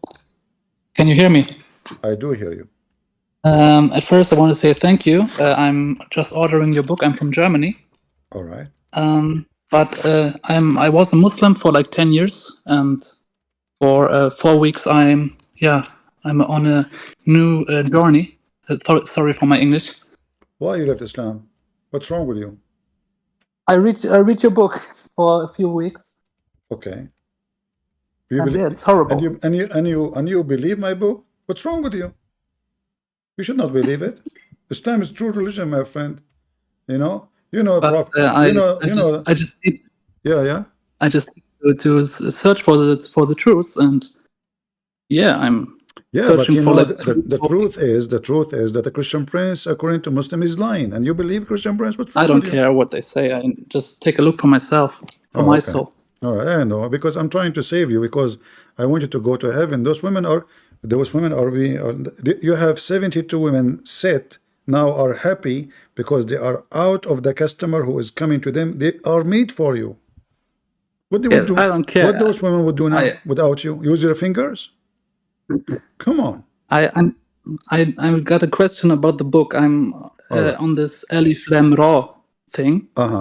About the numbers 231. And I don't understand how you what is in English can the code is about the Son and the Father and the God. That's right? Yeah. But how you can go from the numbers to the sentence? I don't understand it in the book. Okay, you see the Aramaic, they have a coding. Every letter is equal to a number. The Aramaic alphabet is not even just letters; they are numbers. Yeah, it's like in the book. There's I can see the numbers and the value. So every value, like somebody he said to me, actually, there's a printing error. There's a mistake in the printing. I will go over it, but every word in the language can come into like a number, and that number can give you a new meaning. So in the old days, when the Christian, they used to be discriminated, it's like now you want to send a message. You are a spy, and you want to send a message to other spy. You don't write the letter in the normal language. You take numbers. So they use numbers, which is the enemy do not know. They don't know what they mean, you know. As an example, letter Ya is equal to 10. Letter Ha is equal to 5. Letter Wa is equal to 6. All right? That is Yahweh or Yahweh. That is a 26. So if I want to say to you Yahweh, I say 26. I don't say Yahweh.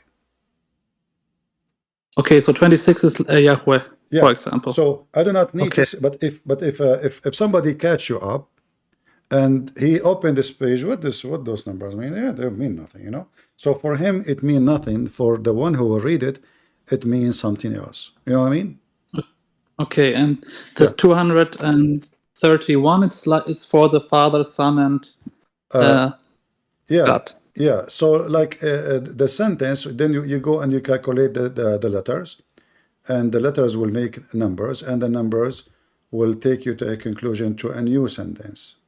You know, like as an example, if you go, I mean, I can go over those numbers. I can come with a lot of things, not only those, but I just gave an example of what those numbers can solve for us, because Muhammad obviously he don't know what those letters mean. Like when you ask the Muslims what those letters mean, they say Allah. Yeah, I know. Every time they say us, only Allah knows what it's about. Alif, Lam, Ra, or Noon. Right, but doesn't make sense. I mean, why does God will say something mean nothing? I mean, it doesn't make sense. Obviously, it have to mean something. So and they say the Quran is clear, etc. But what about the numbers, the letters? Yeah, so either we can say those are somebody add them to the book and they mean nothing really, it's stupid, somebody trying to corrupt the book, or we can say they mean something very important, and the one who wrote them, he is giving us a message. So if you go to chapter 19, and you know, chapter 19 is a chapter about Maryam, right?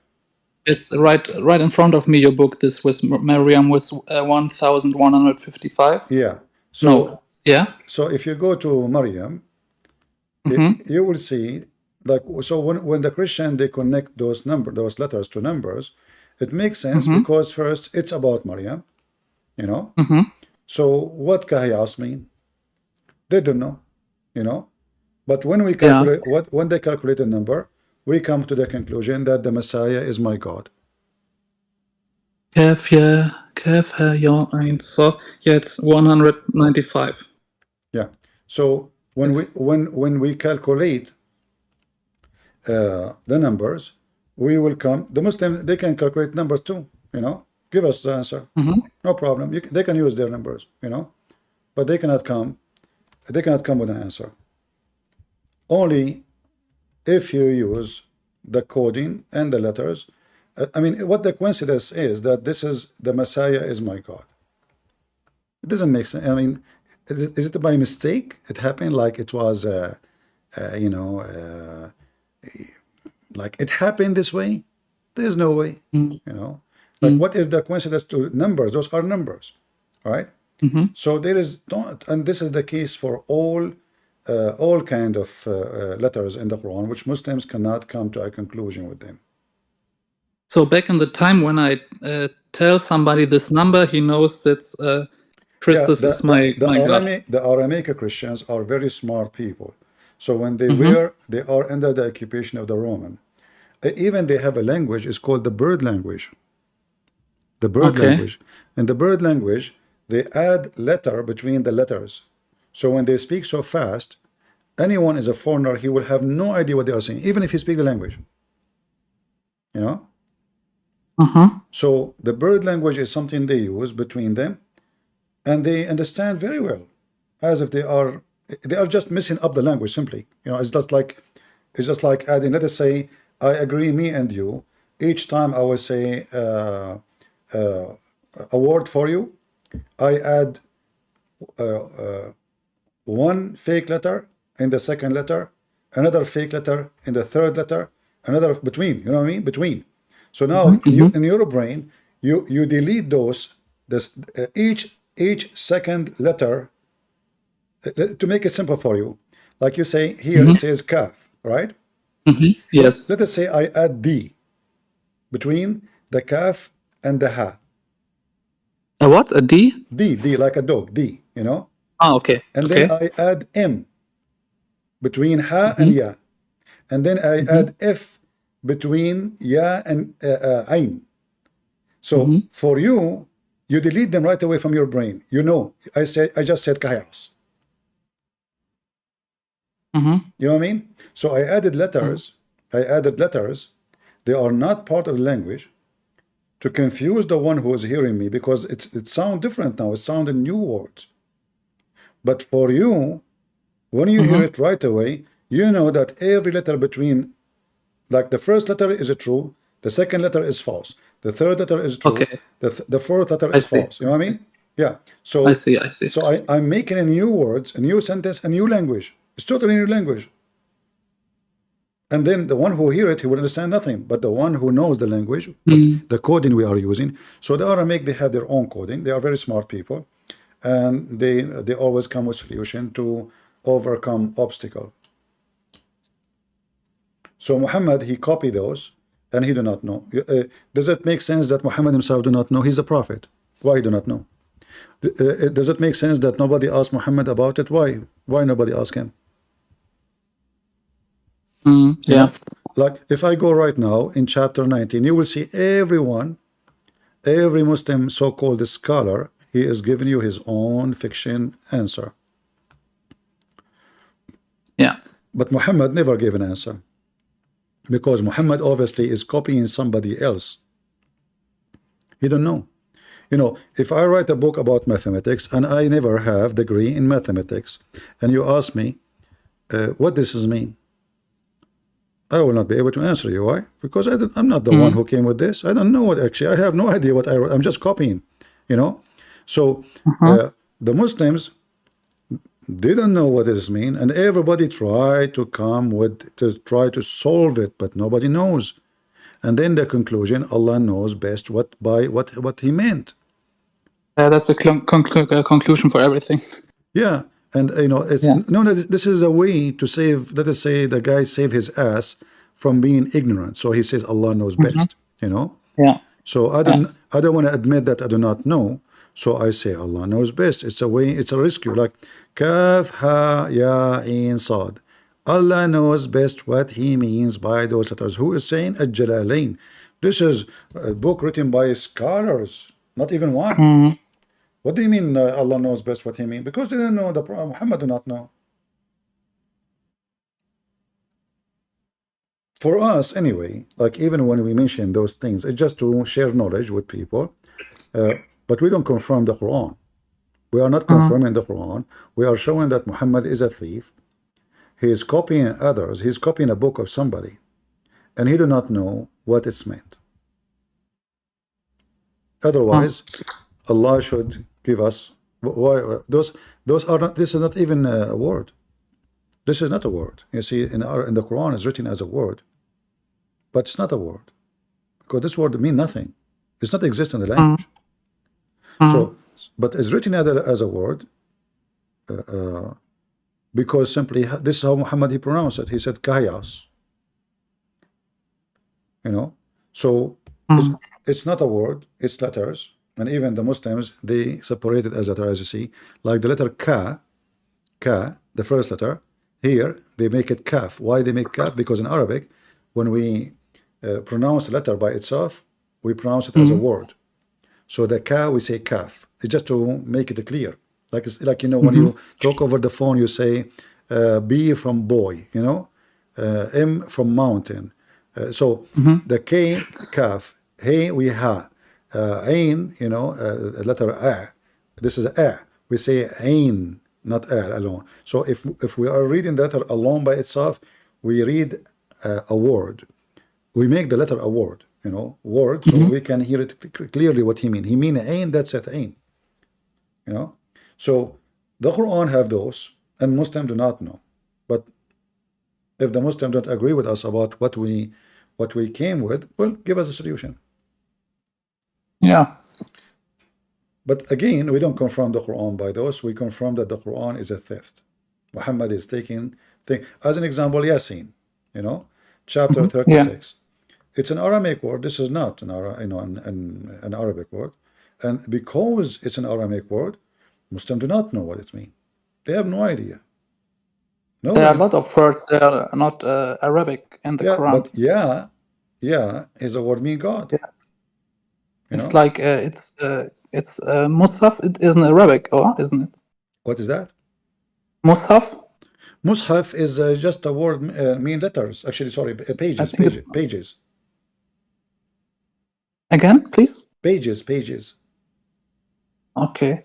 Page. And the word Quran like is Arabic or not? If you go in the Quran and you type the word Suhuf, like what is the name of the book of Abraham and Moses? It's called Suhuf Ibrahim wa Musa. So the pages of Abraham and Moses.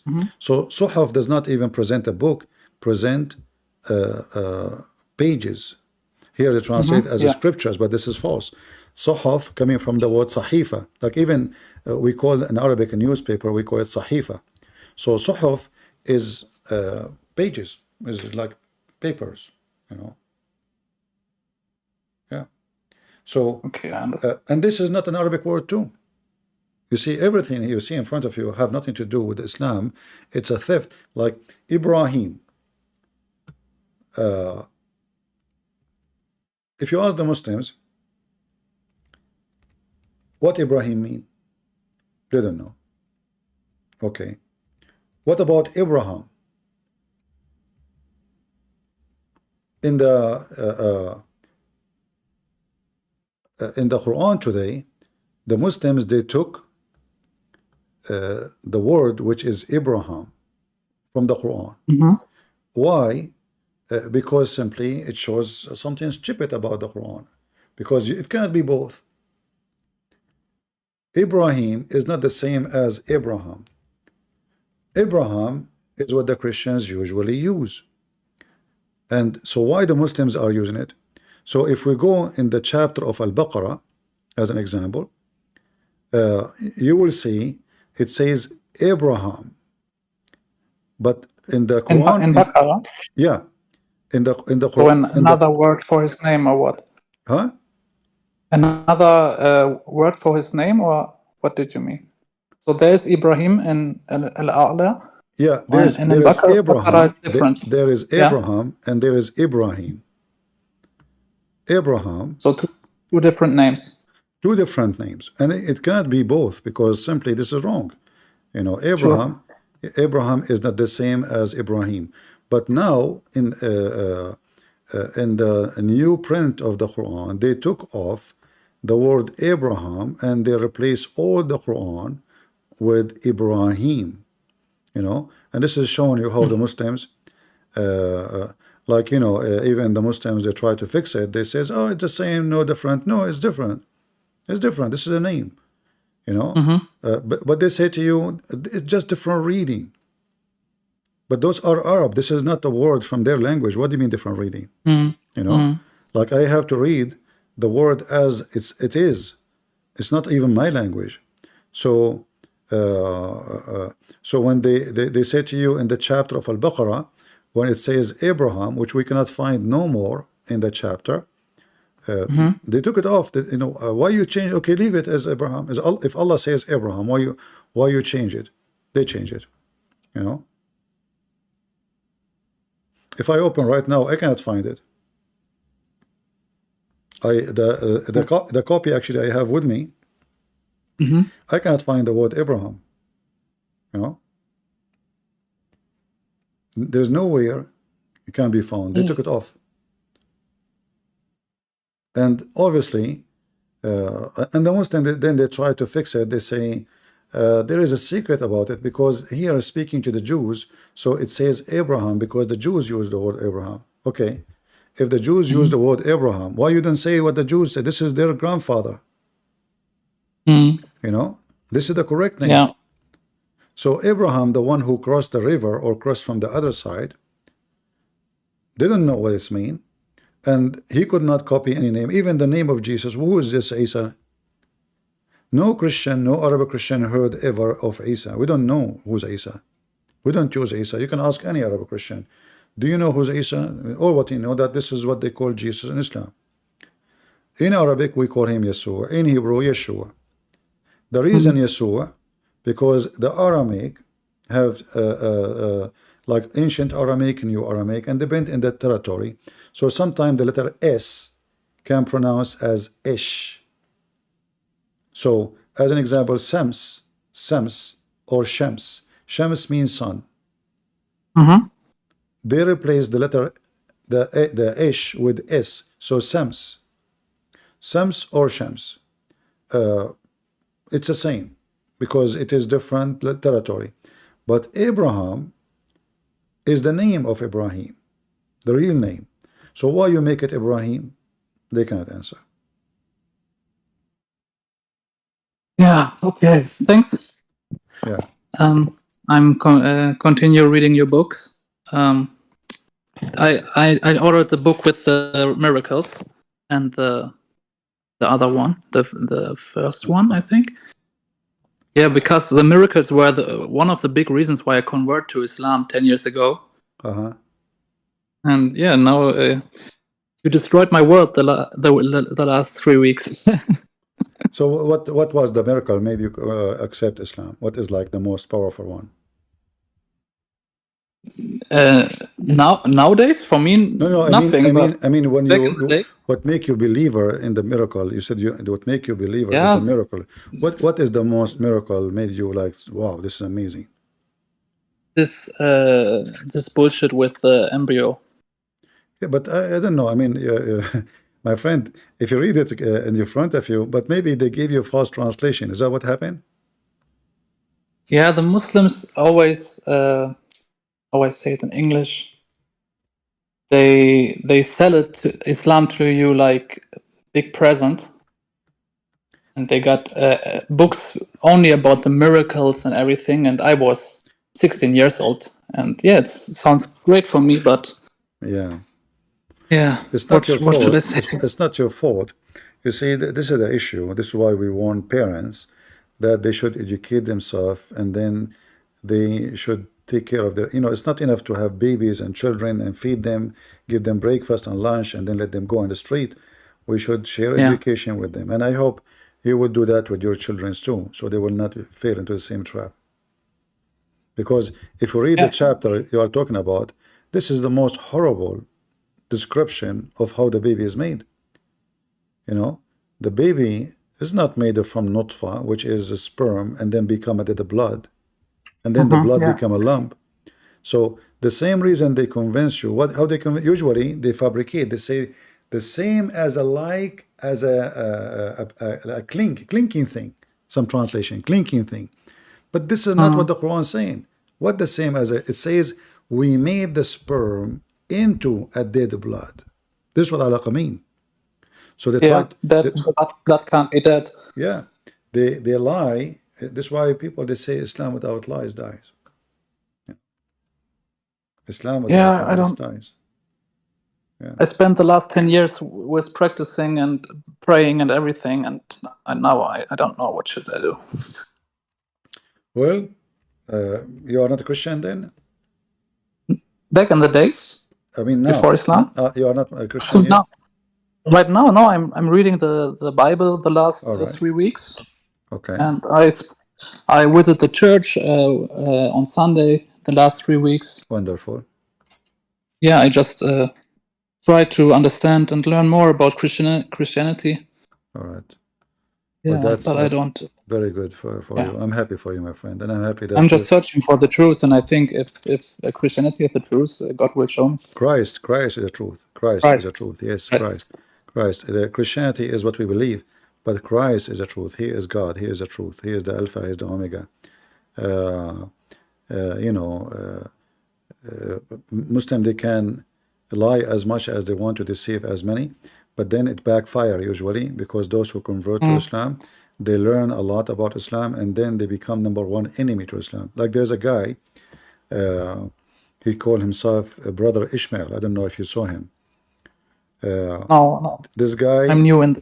He converted. He was maybe in your age, and then he went to Mecca. This guy, he took it very serious. You know, he want to be serving Allah. So he went to Mecca. He learned Arabic. He spoke perfect classic Arabic. He studied, and then after 16 years, he come to the conclusion that Islam is a big scam. And now the Muslims do not know how to refute him, because the guy, he went there, he learned.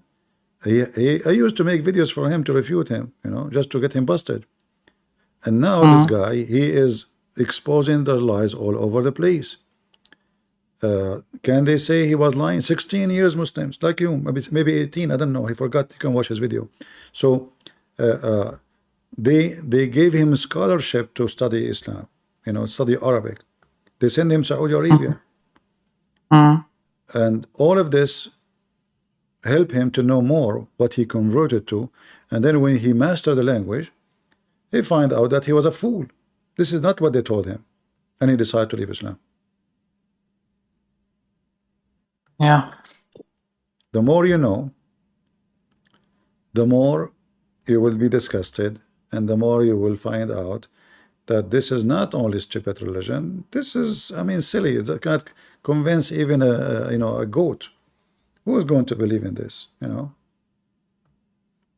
God, he want to give you endless penis, and you know, that's weird. Yeah, I know what you mean. And you know, like as an example, when I mentioned to you Ibrahim and the story of Ibrahim, if you go try to research it to find why, I mean, all the reason they give you is silly and stupid, because they themselves, they don't know why the word Abraham written this way.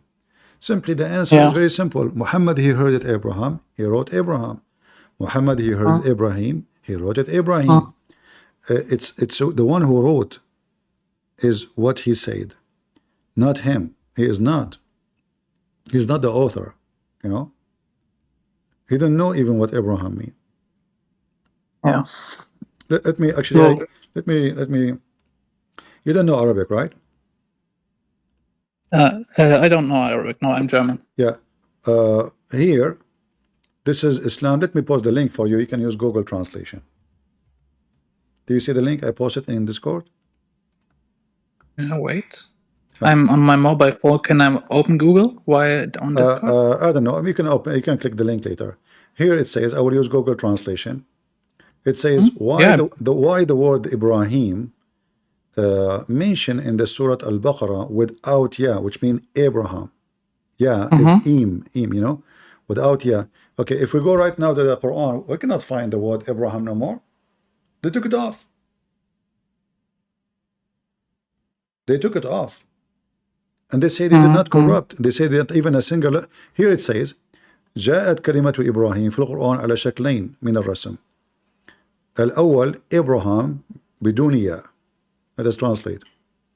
The word Abraham appear in the Quran in two forms. The first is Abraham without ya. Okay, where we can find it now? Where is the word Abraham, Muslims? How come it's called all now is Ibrahim? You know, let me see if the one in the internet they have Abraham. I will try. You know, let us give it a look. As long as they agree that the word Abraham was there, if we search for it, we should find it there. Are we going to find anything? Zero. You see it? Yeah. It's gone. Why you take it off? Because you see, they claim that even not a single letter is taken off, correct? This is what they claim. But those letters are taken off. The Jews, they said Abraham. Muhammad, he learned the word Abraham. He was saying all the time Ibrahim, Ibrahim, Ibrahim. He met the Jews, they said Abraham. He put Abraham. Potato. He found that it's like Christian Prince, he don't speak English, you know. So the Christian Prince, he says covenant. Okay, but it's not the word, it's correctly, it's covenant. Okay, so Christian Prince, after a year, he discovered that this is the wrong way he was saying it. So now he correct himself. But it's already recorded by 10,000 videos that he was saying it wrong. You know what I mean? So after Muhammad says a billion times Ibrahim, finally he got the correct name, Abraham. So he wrote Abraham. And the Muslims, because they are blessed by Allah, the devil, they decide to take it off. It's not in the Quran no more. Now, you might find some print of the Quran still have the word Abraham, but mostly it's gone. And then they will say to you, the reason that some people, they used to say Abraham, Allah is making it, saying it as some people say, or the correct name. I mean, do you see how stupid they excuse? It says here, قال الأزهري ومن قرأ إبراهام فهي لغة إبرانية تركت على حالها ولم تعرب. Look at the answer here. Let me show you. Let us go back.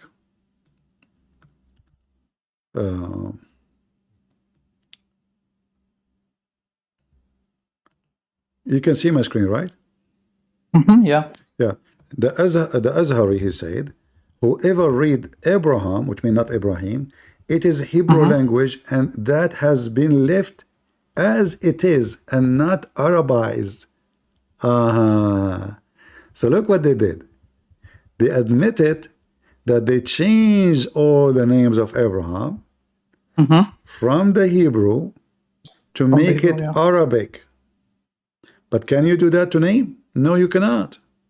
Which means each time you see the word Ibrahim in the Quran is a corruption. It was not Ibrahim. It was Abraham. And this is by the admission of the Muslims.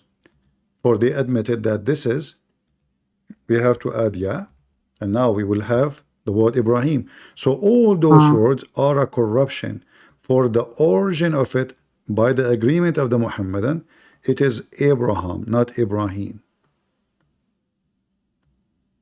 Can I ask something? Go ahead. Is it the same way with the Injil? Because Injil is a Greek word.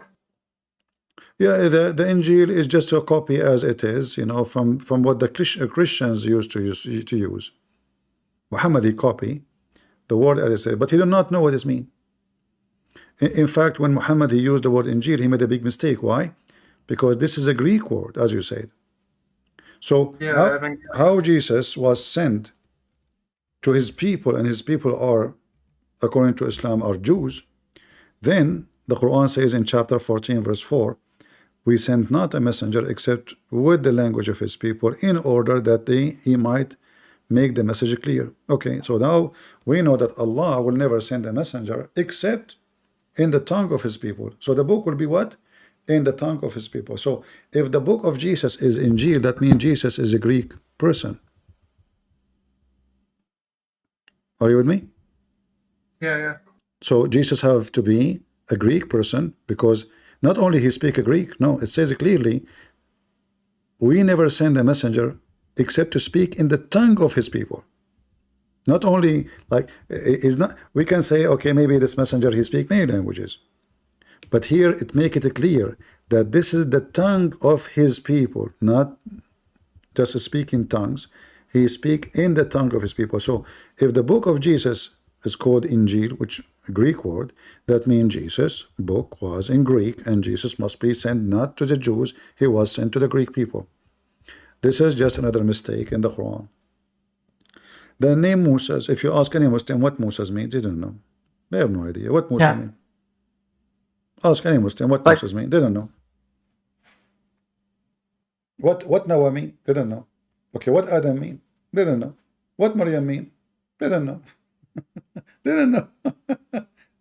And when Muhammad did not know the name of the person, he either called him like the Pharaoh. When Muhammad he says the Pharaoh, he think Pharaoh is a name. So what he call him Pharaoh? He think his guy, his name is Pharaoh. You see, Al, you see Al? Al-Fir'aun, yeah. Al is an Aramaic word, which means the people of, as a family, the family, and always have to come before a name of an individual.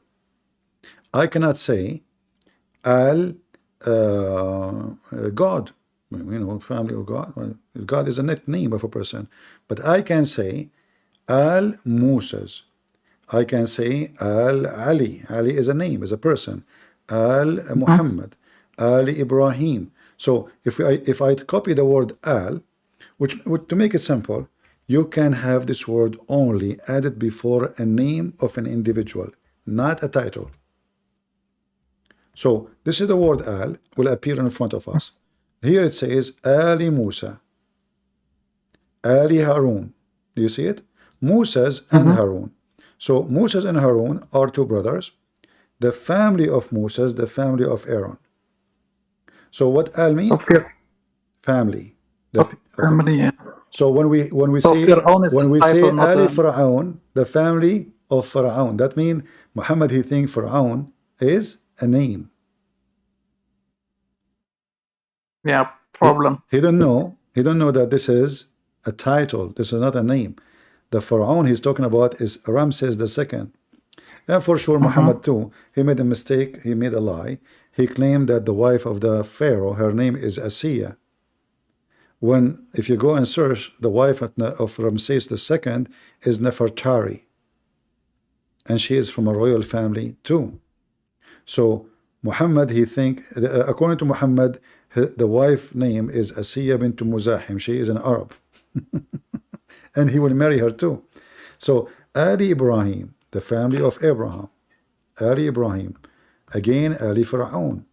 Ali Pharaoh. So there's a guy in YouTube, he made a video. He said, how the prophet, he knew that Pharaoh is a title. He did not say a king. Muhammad, he used the word king when you do not know the name. He used the word Pharaoh because he thought it's a name. So the Muslim, they try to flip it. What is wrong, they try to make it a miracle discovery. How he knew Pharaoh. You know what I mean? But as you see, Ali Lut, the family of Lut. Ali Lut. Ali Yaqub, the family of Jacob. By the way, if you ask Muslim what Yaqub mean, they don't know. Okay, what Lut mean, they don't know. It's a theft, you know. They don't know. What Pharaoh mean, they don't know. This is a book of Allah knows best, you know. Yeah. So the more knowledge you have about this garbage, the more you will find out how stupid, how silly it is. And this is why we are here, my friend, to help people like you so they can see the truth, and the truth will set them free. Yeah, thank you. You're welcome. Can I talk about Abraham? Since you guys were talking about like Ibrahim, so I wanted to ask you, you know about the alleged eponyms in the Quran, alleged miracle, how Muhammad knew that like Abraham means the father, and Zechariah means the mention of God. You know, like how did Muhammad knew that? What do you mean? Where the Muslims got that from? Can you help me? This is a new. If I understand you, it sounds like something new for me. That Muhammad, he knew the dimension of God. I mean, like that. Do Muhammad knew what Zechariah mean?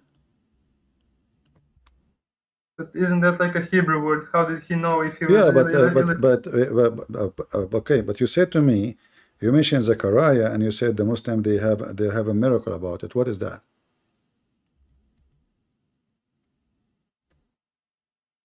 I heard you saying they have a miracle about it. In fact, using the word Zechariah in the Quran is a disaster for the Muslims.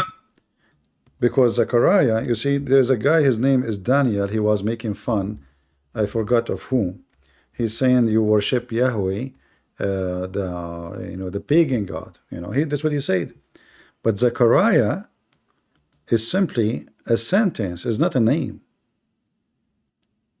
That God Yahweh has remembered. This is what Zechariah mean. It's a shorten. It's a shorten of the name of God, or the word used for God in the Aramaic and in the Hebrew language.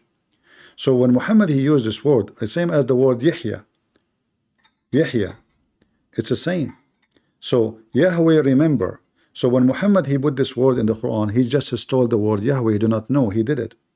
So the Muslim they have 99 names of Allah, but none of them is Yahweh. You know what I mean? So by taking the name, he made a mistake. The same as the word Jacob. Jacob, the name Jacob, become Israel. Did that he was making fun of a Christian priest, saying to him, your God in the Bible, he was wrestling with Jacob.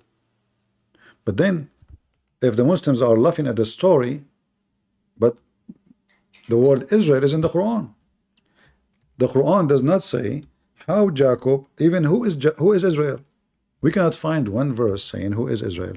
Suddenly the word Israel appear. Oh, children of Israel. So the stupid Muslims, because they are ignorant, like that, they are laughing at using at the story in the Bible, but they don't know. By adopting the name, they adopted the story, because this is what Israel mean. You know what I mean?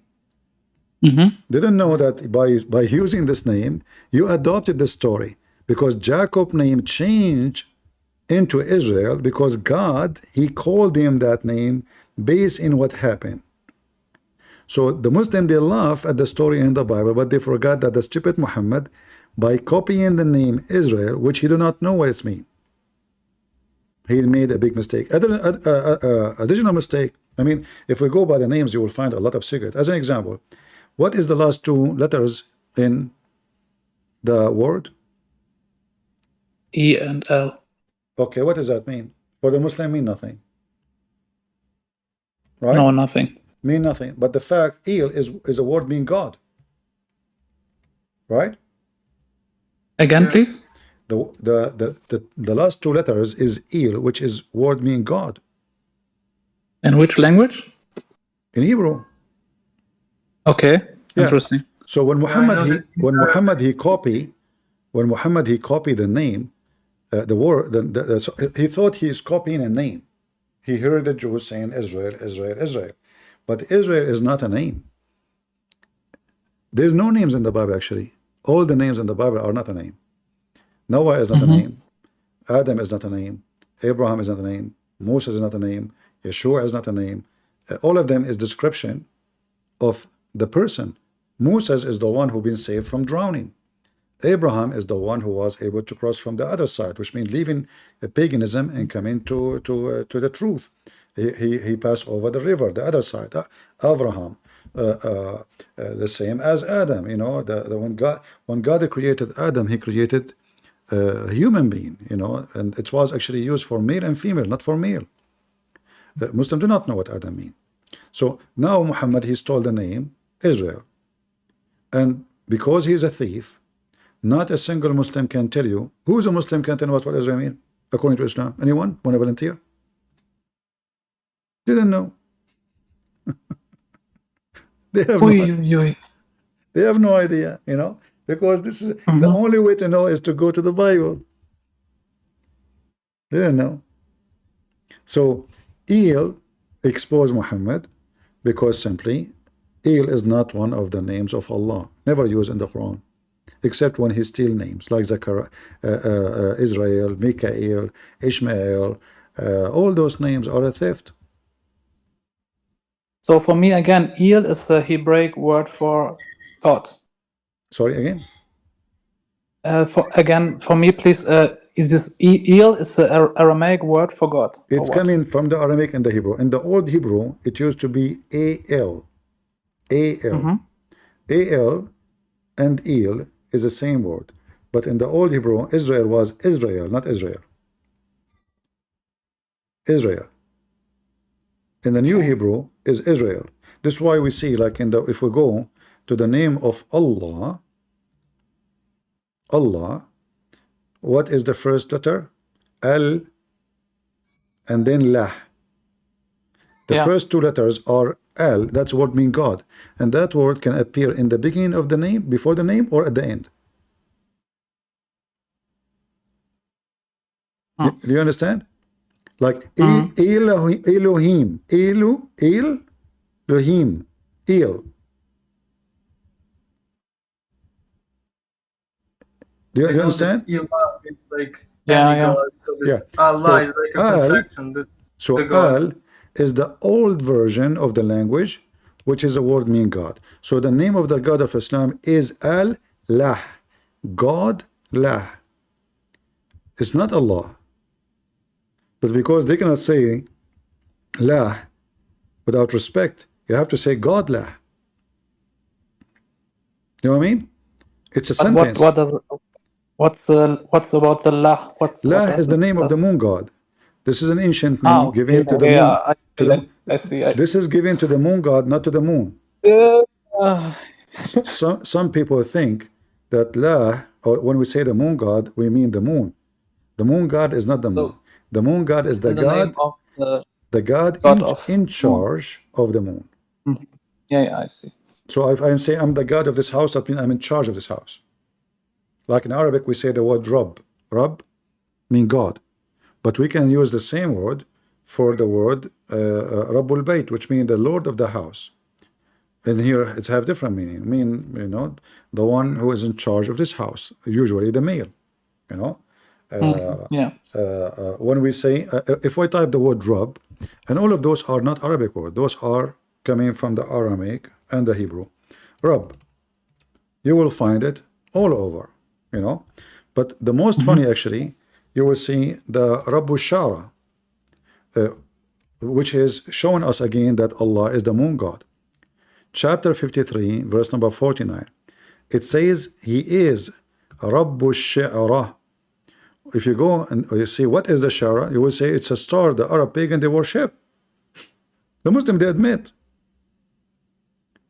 Okay, if Allah is the Rabb of this. So the moon god is the moon god, the Lord of Sirius. Why Allah is the Lord of Sirius? Even Allah saying to you He is. But in the Arabic, it doesn't mean serious, or?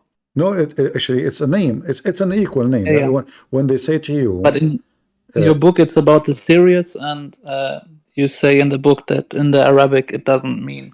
Yeah, this, the Shara, it have its own meaning, but the Muslim they claim that this is what it's meant. Miracle. Yeah. So at the end of the day, it is a planet. It's a star. It's confirmed that Allah is a star god, a planet god, a moon god. It is, you know, this doesn't make sense. Why I want to say He is the God of the moon? If He is the God of the whole universe, you know, what do you mean by saying He is the God of the moon or He is the God of this planet? So if you go in the Arabic, you will see they say that this is some interpretation says that it's a star the Arab they used to worship before Islam. But when Allah He says He is the Lord of this star, that means He is saying I am the same God you worship, the pagan God. Correct? Yeah. Yeah. All the interpretation of the Quran agree that this is a planet or a star was worshipped by the Arab before Islam. And if we agree that Allah Himself saying He is the Lord of that, that means they agree that He is a pagan God. Not the serious, so it's the pagan Arabs. Yeah. So like some they say even like the Shara is a star called Al Jawza. What is a Jawza in English? Let me see. Anyone know Arabic? Can help me translate the word? Hold on, let me see. Let me use Google translation to see what the word.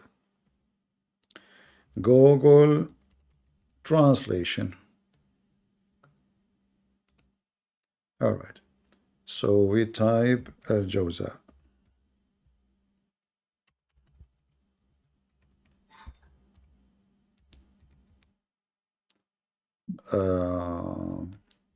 I don't know. In English, it says Gemini. Is that correct? Gemini. Gemini. Is there is like a group of stars in the sky? It's called Gemini.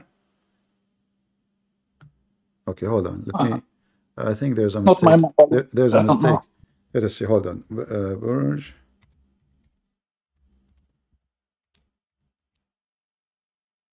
I don't know. This is what English is saying. Gemini. Is that correct? The one I don't know. The one is used in zodiac. Yeah, the one is used in zodiac. Is that correct? The zodiac. Is that how they use it in the zodiac? Like when they those fortune teller and you know, is that the name correct? Gemini.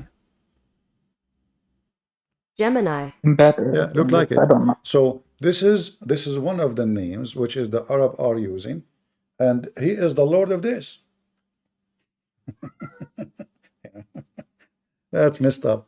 So why in the world there's a God he would say I am, he is the, you know, what does that mean? So he's confirming, this verse confirm that the God, the pagan God of the Arab before Islam is the same as the pagan God of Muhammad. Nothing changed. The same exactly. So when the Muslim they put a name, because simply they are confused about what is that really mean, a shara, what is that? But all of them they agree, doesn't matter what translation, what interpretation, that all of them they agree that it is either a star or a planet the Arab used to worship, like a tribe is called Khuza'a, they used to worship.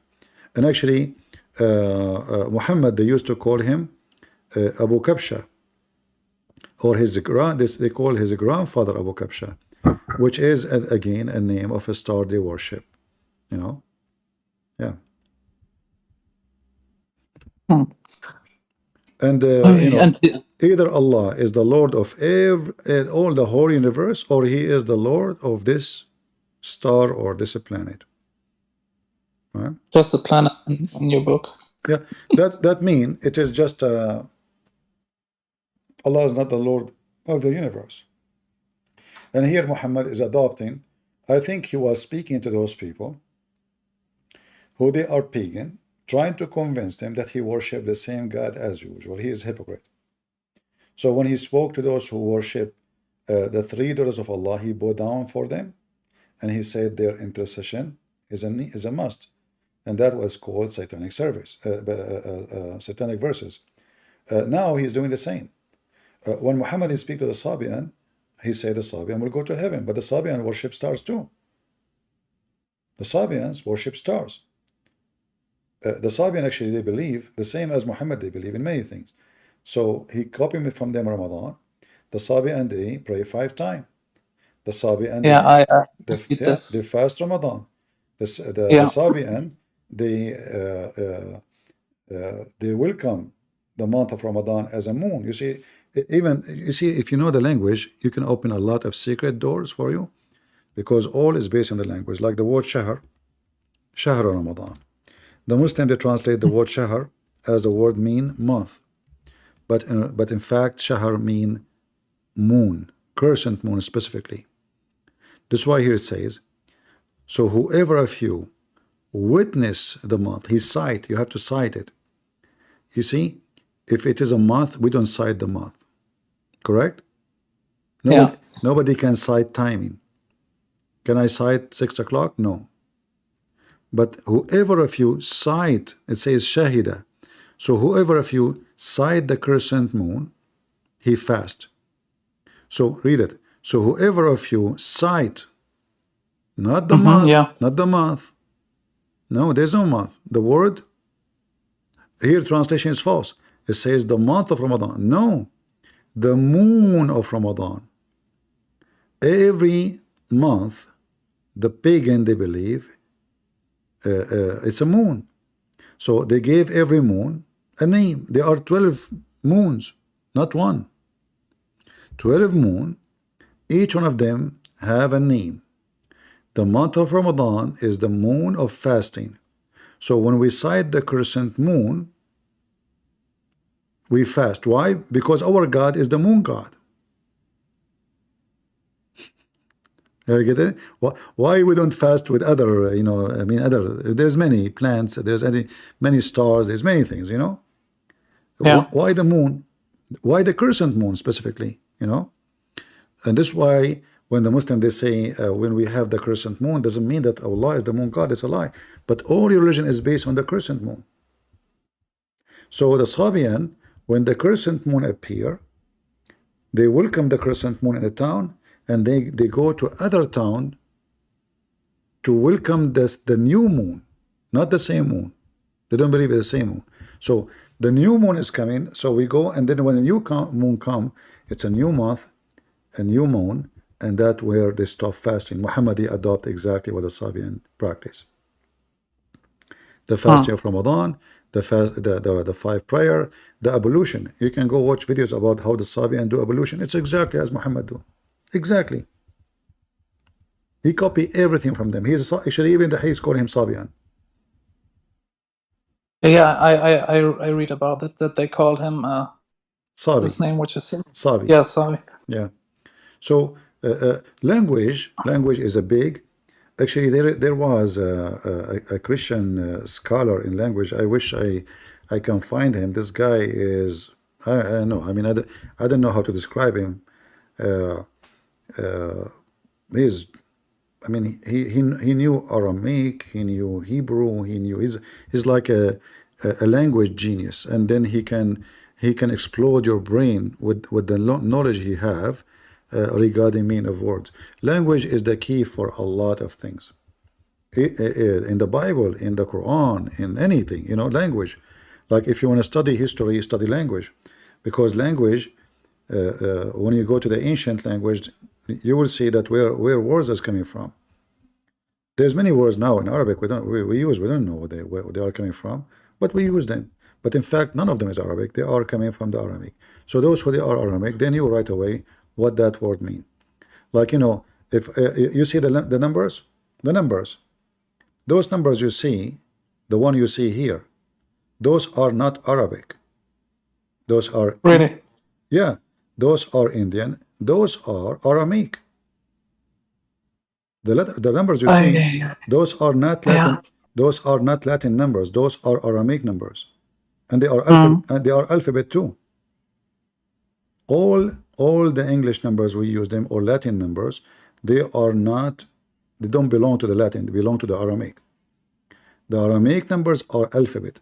So the letter A is Aleph. It's 1.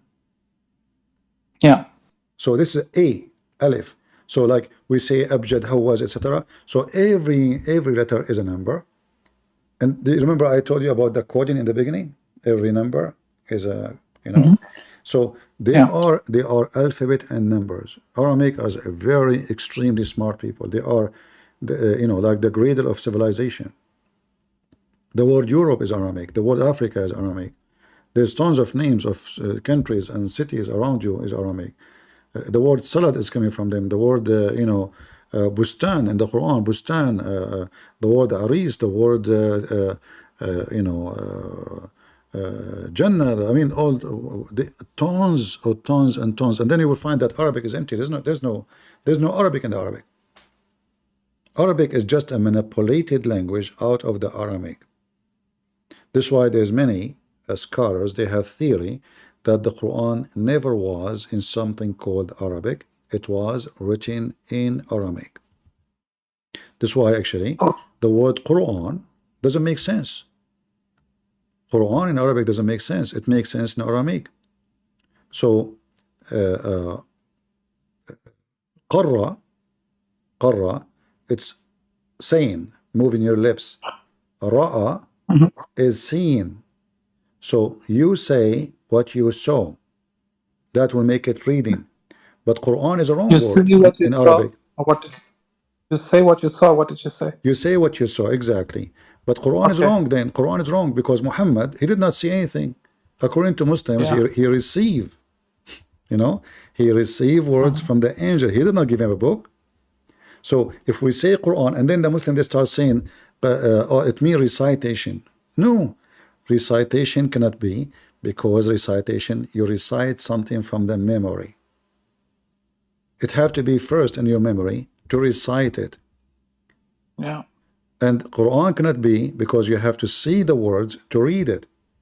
So Muhammad did not have recitation, because he did, the first sentence Muhammad he have, how he can recite it?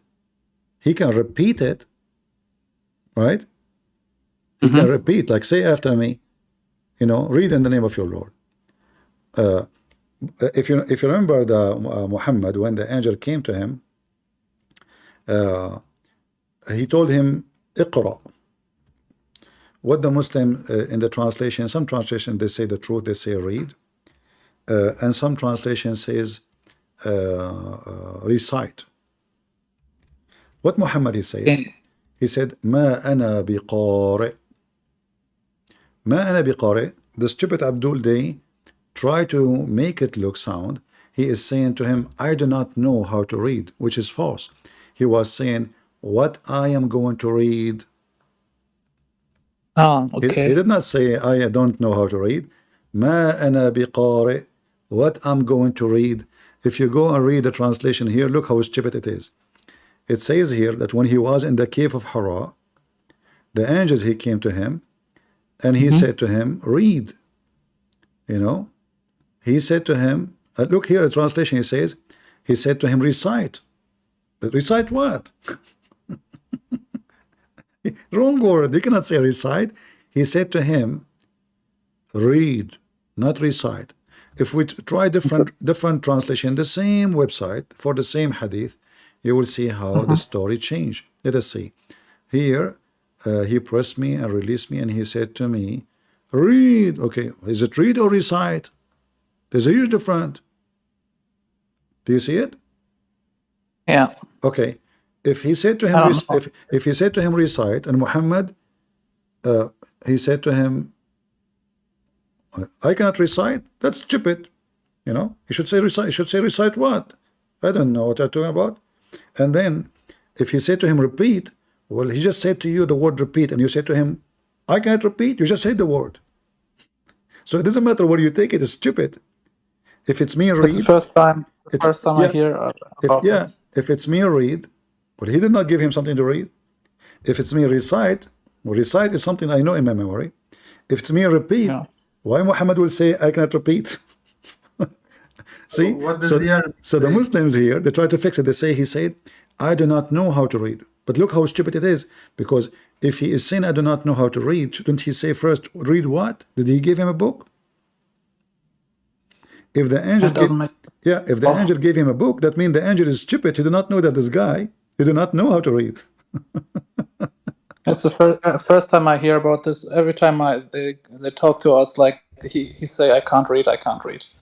Yeah, it doesn't make sense in any way. I mean, and you know what? If Allah is the one making the command, because the angel is delivering the command, right? So if Allah said to Muhammad, read, and Muhammad do not know how to read, shouldn't Muhammad be able to read? Because Allah, if he say be, is going to be. Yeah, sure. Yeah, if Allah is God and he said to me, speak in German, I would say right away, I would say, I'm talking German now, you know. Yeah, so this story is so silly, is not even good for kids. When Jesus said to the man, he cannot walk, carry your bed and walk. He did not say to him, what, I cannot walk? And he stay in bed. No, he carried his bed and he walked. So if this is God, actually the story here itself proving to us that story of Muhammad is nothing but a fraud. For if God is the one who is talking to Muhammad, and he said to him, read, Muhammad will read in any language. If Allah gave him no book to read, that will make Allah even more stupid, because he gave him no book. If it says recite, that is even more stupid, because recite is something from your memory, something you know, a song maybe. If he said to him, repeat, and Muhammad said, I can't repeat, that is even more stupid. You just said the words. He just said to you, word repeat. And you said, I can't repeat. You just said the word. So it doesn't matter how you take it. It's so silly, so stupid. All right? Yeah, but what does the Arabic say? Is it read or recite? Iqra, it's a recite, read. Iqra. Oh. Yeah, the same as the word Quran. قرأ يقرأ قرآنا. This is what they say Quran, but in Arabic, in the language is wrong. So, like we cannot say أكل يأكل أكلانا. That's stupid. It's against the grammar. But in Quran, because simply this is not an Arabic word. So he said to him, read. You remember I showed you the previous translation. It says recite. Recite, yeah. Yeah. Why they are confused? And They don't know what to do. And what did he reply in Arabic? Is this, I don't know how to read, He it's said, wrong or what? ما أنا بقارئ. What I should read.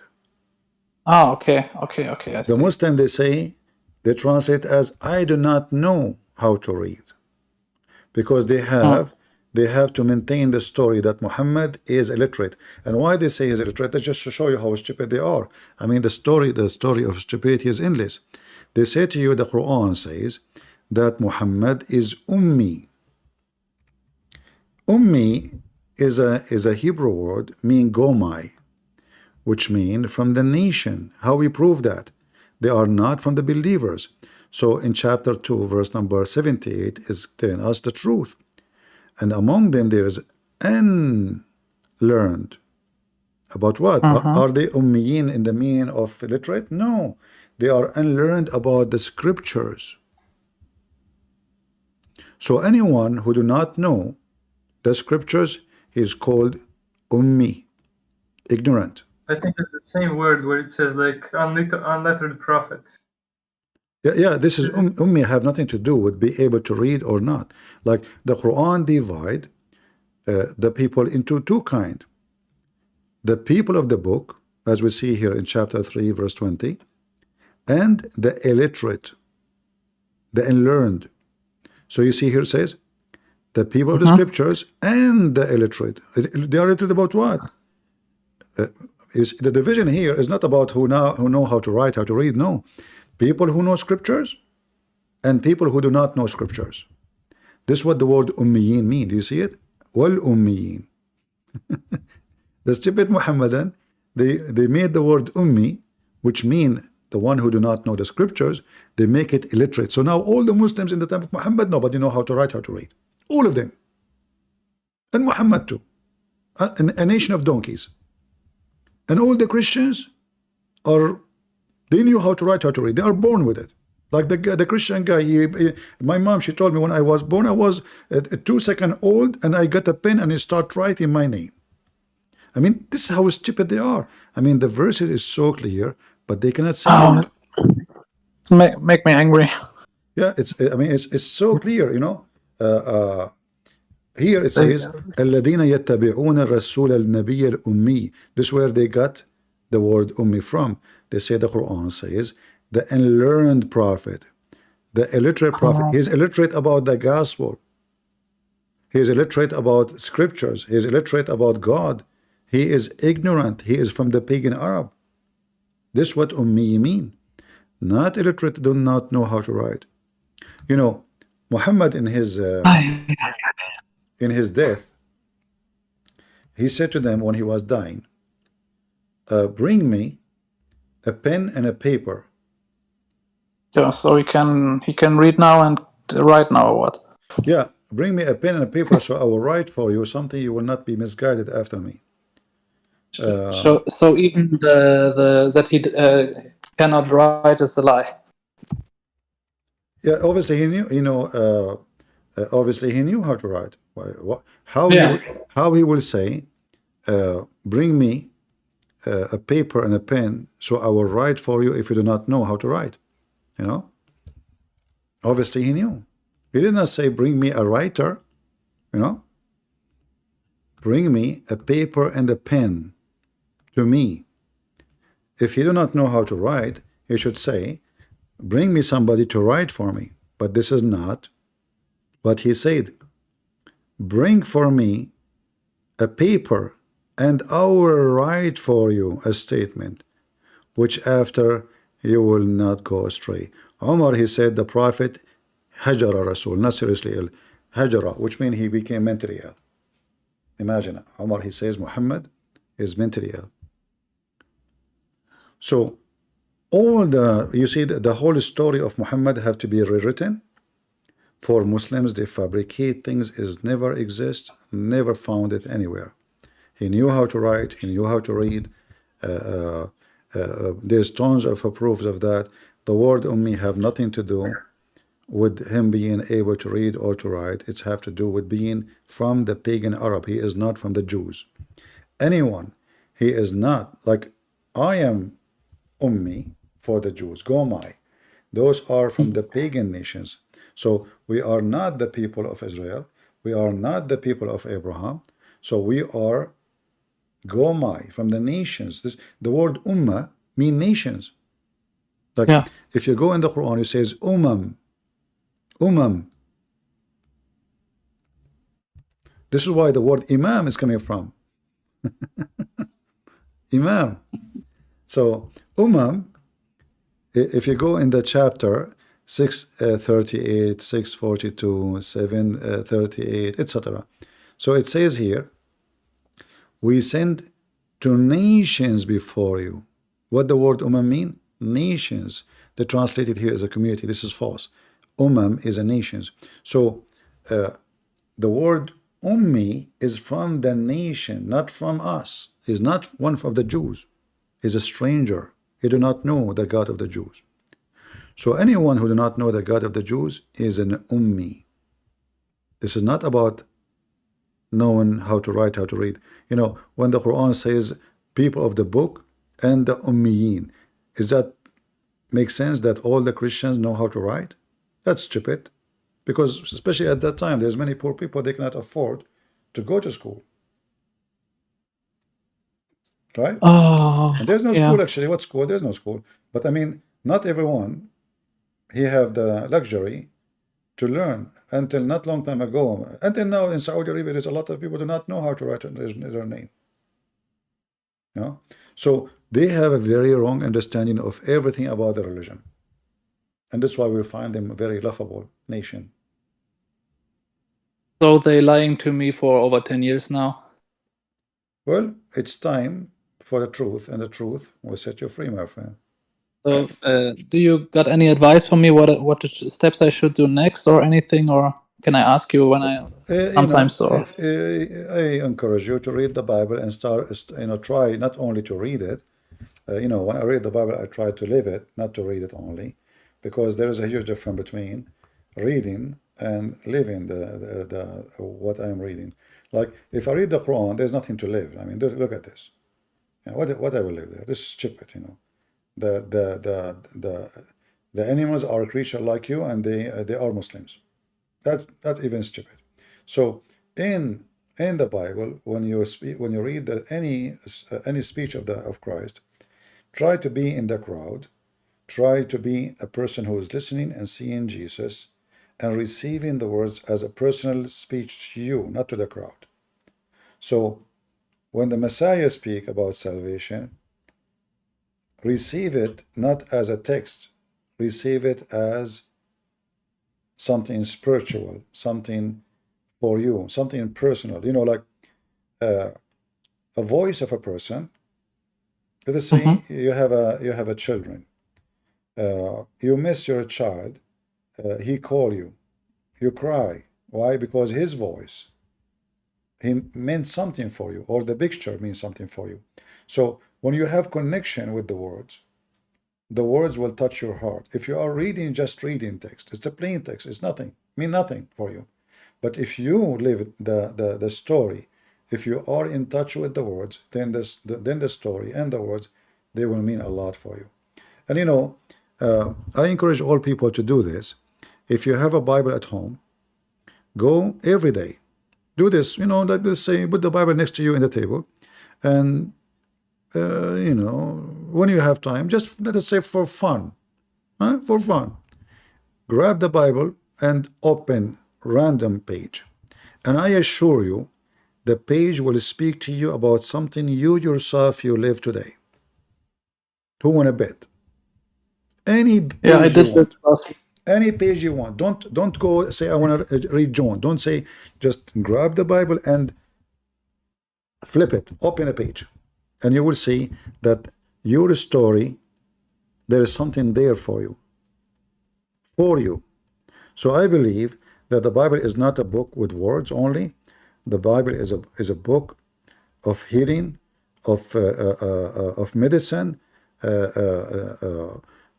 of answers, and it's going to be a living word of God with you. And always is dependent on what you are looking for. I can read a book to find mistakes. I can read a book for history. I can read a book because I'm on a kill time. I'm traveling in a train, you know. But in the Bible stories, there is no stories except you. You are the story. Especially when you read the parables of Jesus. You are the story. All the parables is about you. They can be a perfect message to you if you are looking for the message. And you know, this is the amazing thing about Christ. I do not need to be a person who is a scholar to enjoy listening to Christ, because he speaks to everybody, high level, farmer, person who do not know how to write, how to read. Everybody will enjoy. You read the Quran, it's gibberish. There's nothing there. Stupid. You know, what is that? What does that mean? And even God trying to make poetry, rap, which doesn't make sense, breaking the meaning. Allah will show his shin. What does that mean? So if you read the whole Quran, you will learn nothing, you will understand nothing, you will get more confused. But when Jesus, he speaks to you, he is speaking to you as a person, as an individual. I can go right now and read anything Jesus said. Not to mention the wisdom is given to us through the disciple. But when Jesus, he speak,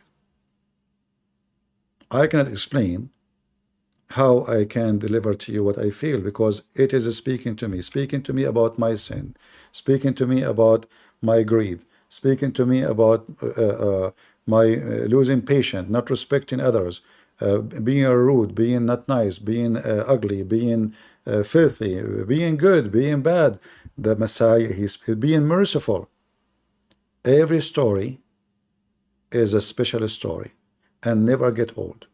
It doesn't matter how many times you read it, it's always there for you. So I advise you all to do that. And you know, tell me what you think when you do it. We have Bidlo. Yesterday he said he accepted Jesus. I think you are from Indonesia, correct, Bidlo? As some people no. No? Oh, okay. Because some people say in the comment you are from Indonesia. Okay. Do you want to say anything to us? Well, I need to add something.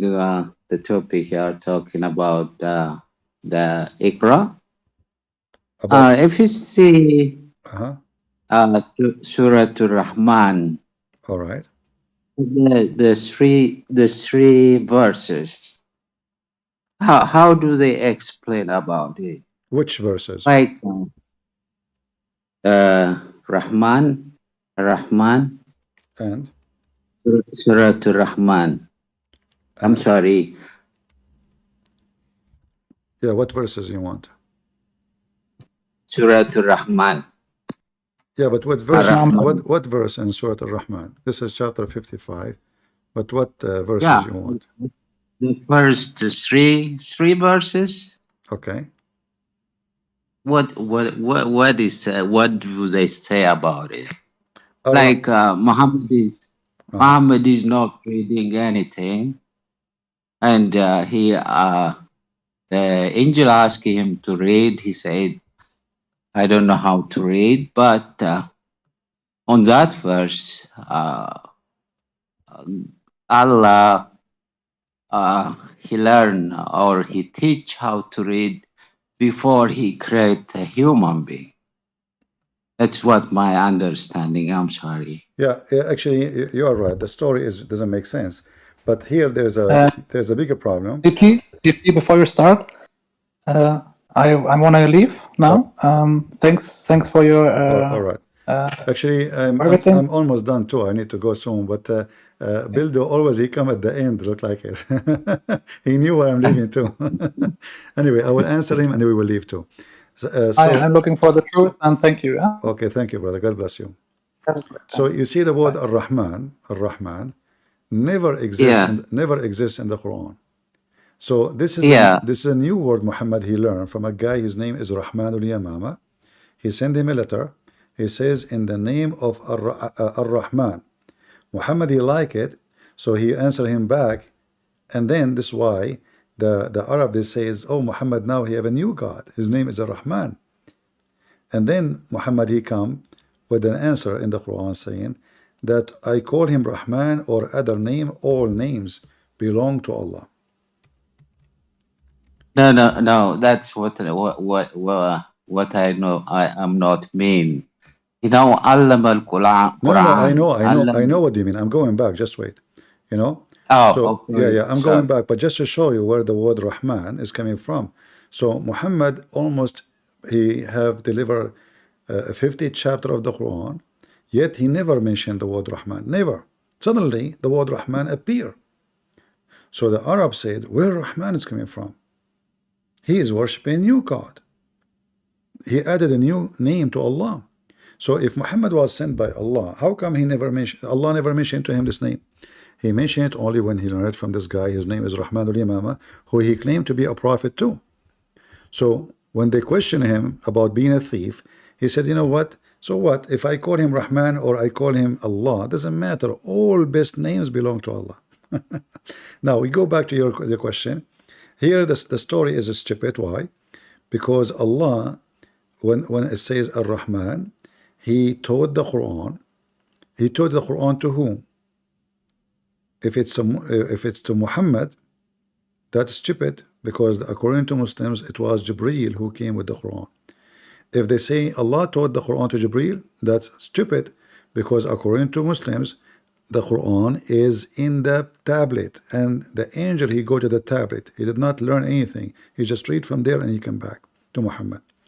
If they say that Allah he taught the tablet, that is a stupid story, because Allah he command the pen to write, and the pen he just write. He taught him nothing. This is a pen. It's not a living creature. So the word allama, which means taught, is stupid. Then he jumped to khalaq al-insan. He created the human. What is the connection between this and this?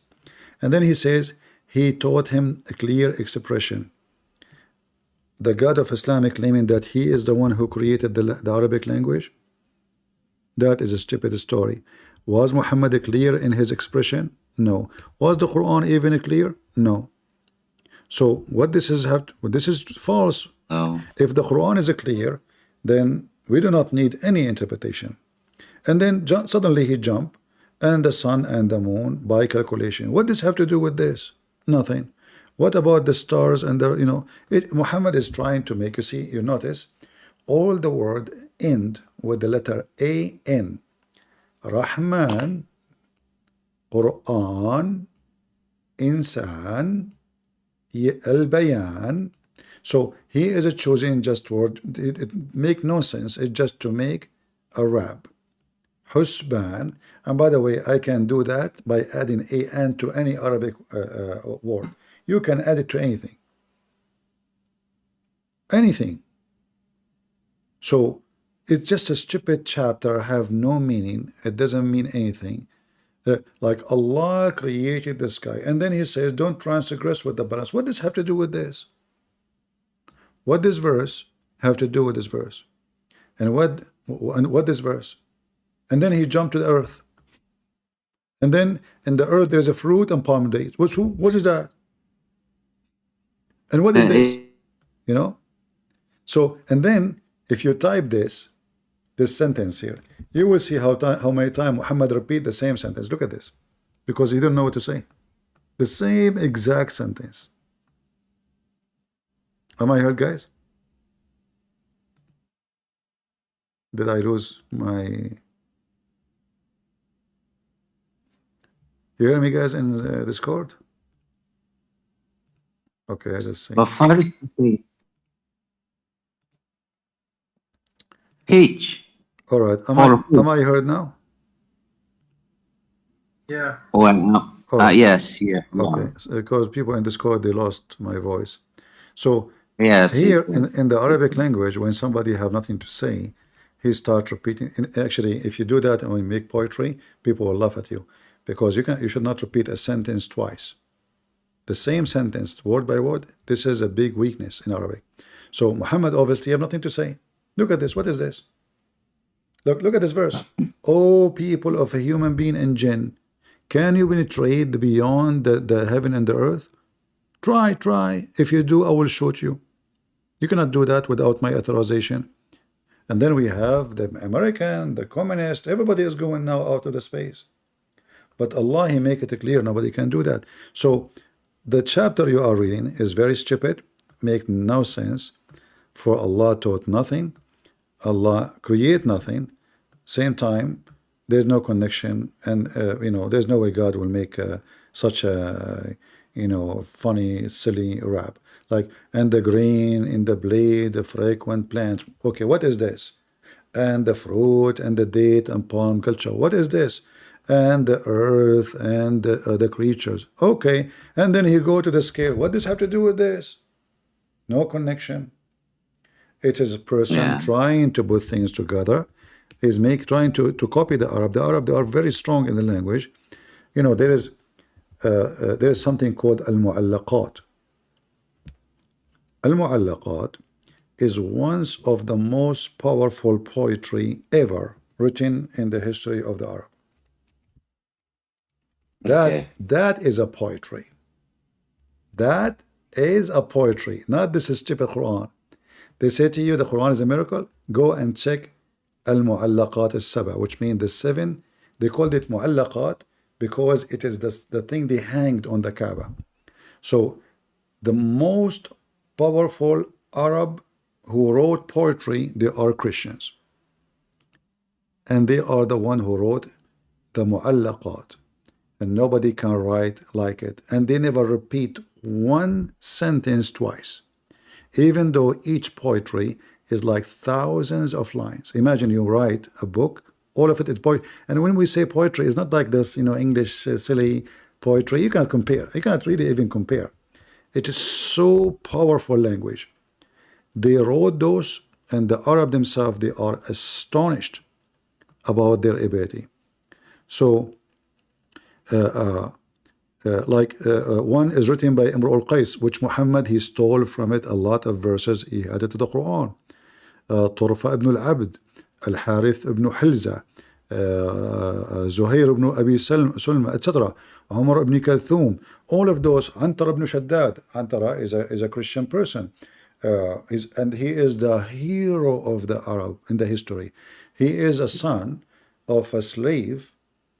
He is a Christian, and the Arab, they make a lot of stories about him. However, he make poetry speaking about his heroism and how amazing he is. But we cannot compare any Arabic poetry to the stupid Quran, because the Quran is a failure, is not a poetry, is not even sajah. If you go in Arabic, in the Hadith, and I search for the word sajah,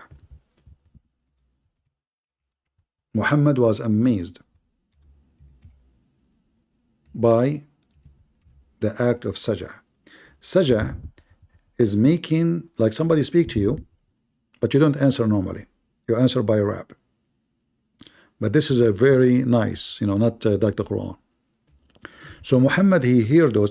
This was very popular between the Arab. So always they respond by sajah. This is why Muhammad, he called it, here in the translation, this man is one of the brother of soothsayers. Why they call him brothers? Because this is a group of people, very well known. Like one of them, his name is Sutayh. He is the best in sajah. And then Muhammad, he forbid the Arab from practicing sajah, because the Quran is written in the sajah way, and it is so horrible. So he don't want anyone to compete with him. All right.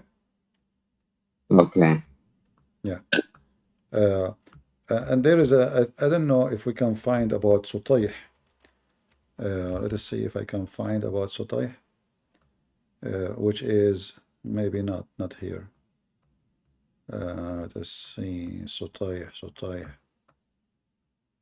Maybe not. Yeah. Sutayh is a very famous man who used to sit all day long. He was big, like heavy duty, overweighted man. But this guy, he don't speak normally.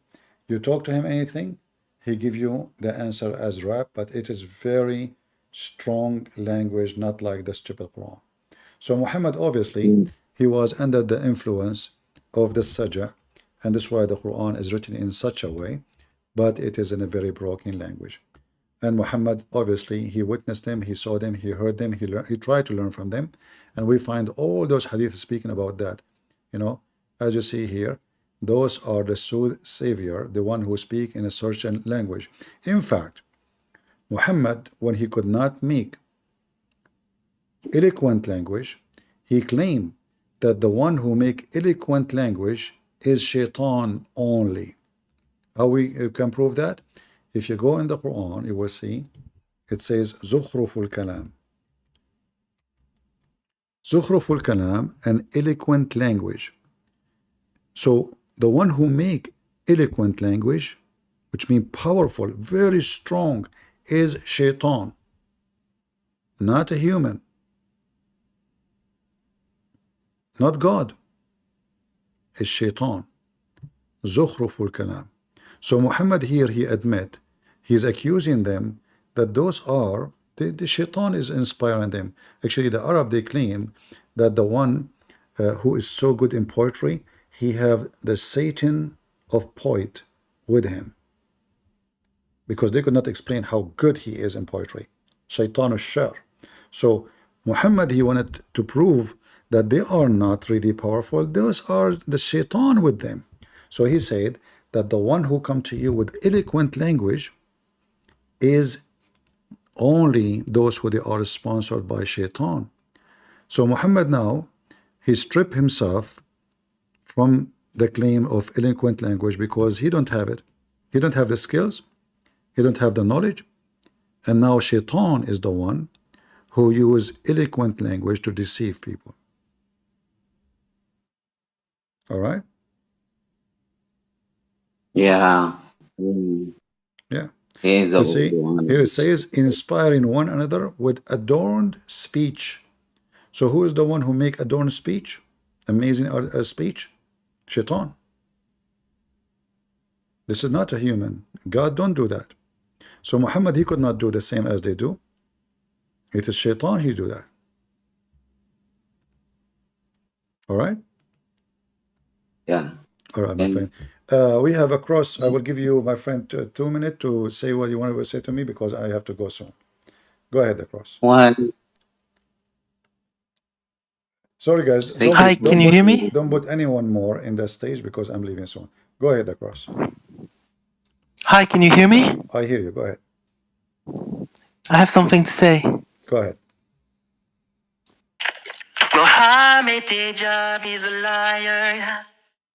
Come on. Guys, I don't want to be anyone here to speak like a kid. Muhammad Hijab is a liar and you want to sing it. So what does that have to do with us? Grow up, you know. You want to do what Muslims do, and this is not a kids platform. We are speaking about knowledge. We are sharing knowledge. We are not a bunch of kids. All right. So either you have something you want to say, or you don't come here. All right. Thank you for your service, Shafi. God bless you. You're Thank welcome. you so much. You're welcome. All right, guys, don't forget to leave your comment if you don't mind, because your comment can bring more viewers. And as you see, me myself, I get no benefit from how many viewers. Like, do we have commercial? No. Do we receive a chat donation? No. All what we do is just to serve and to teach. We want more people to learn, and then those who learn, they teach, and then the knowledge will spread.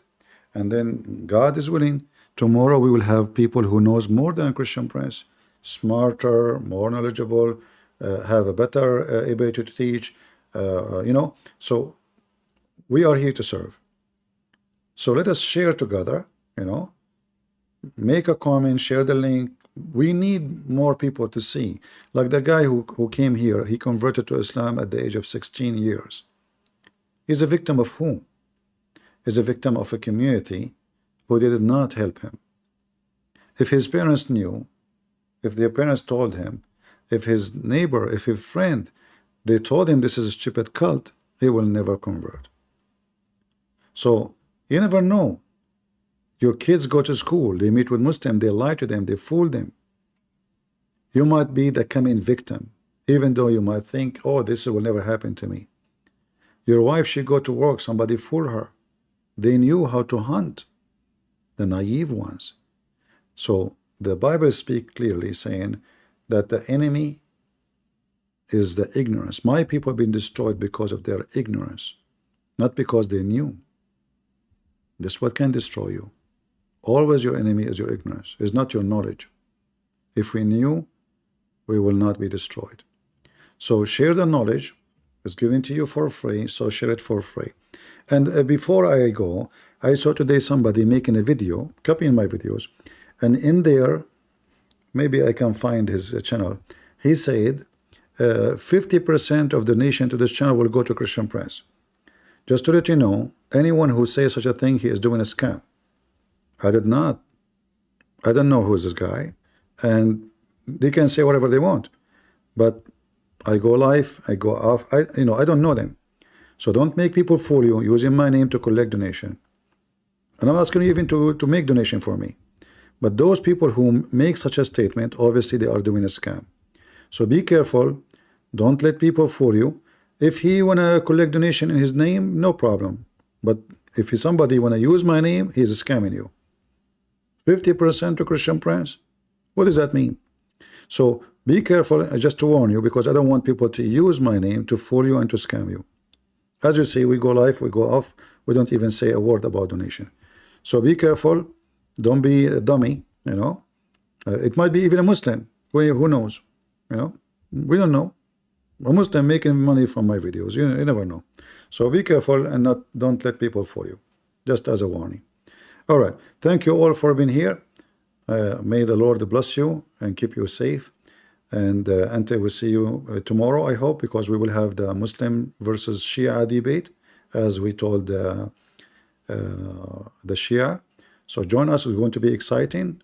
A lot of Muslim Sunni will join, a lot of Shia will join, and then we will have a good debate between the two party, and they will expose a lot of laundry of Muhammad.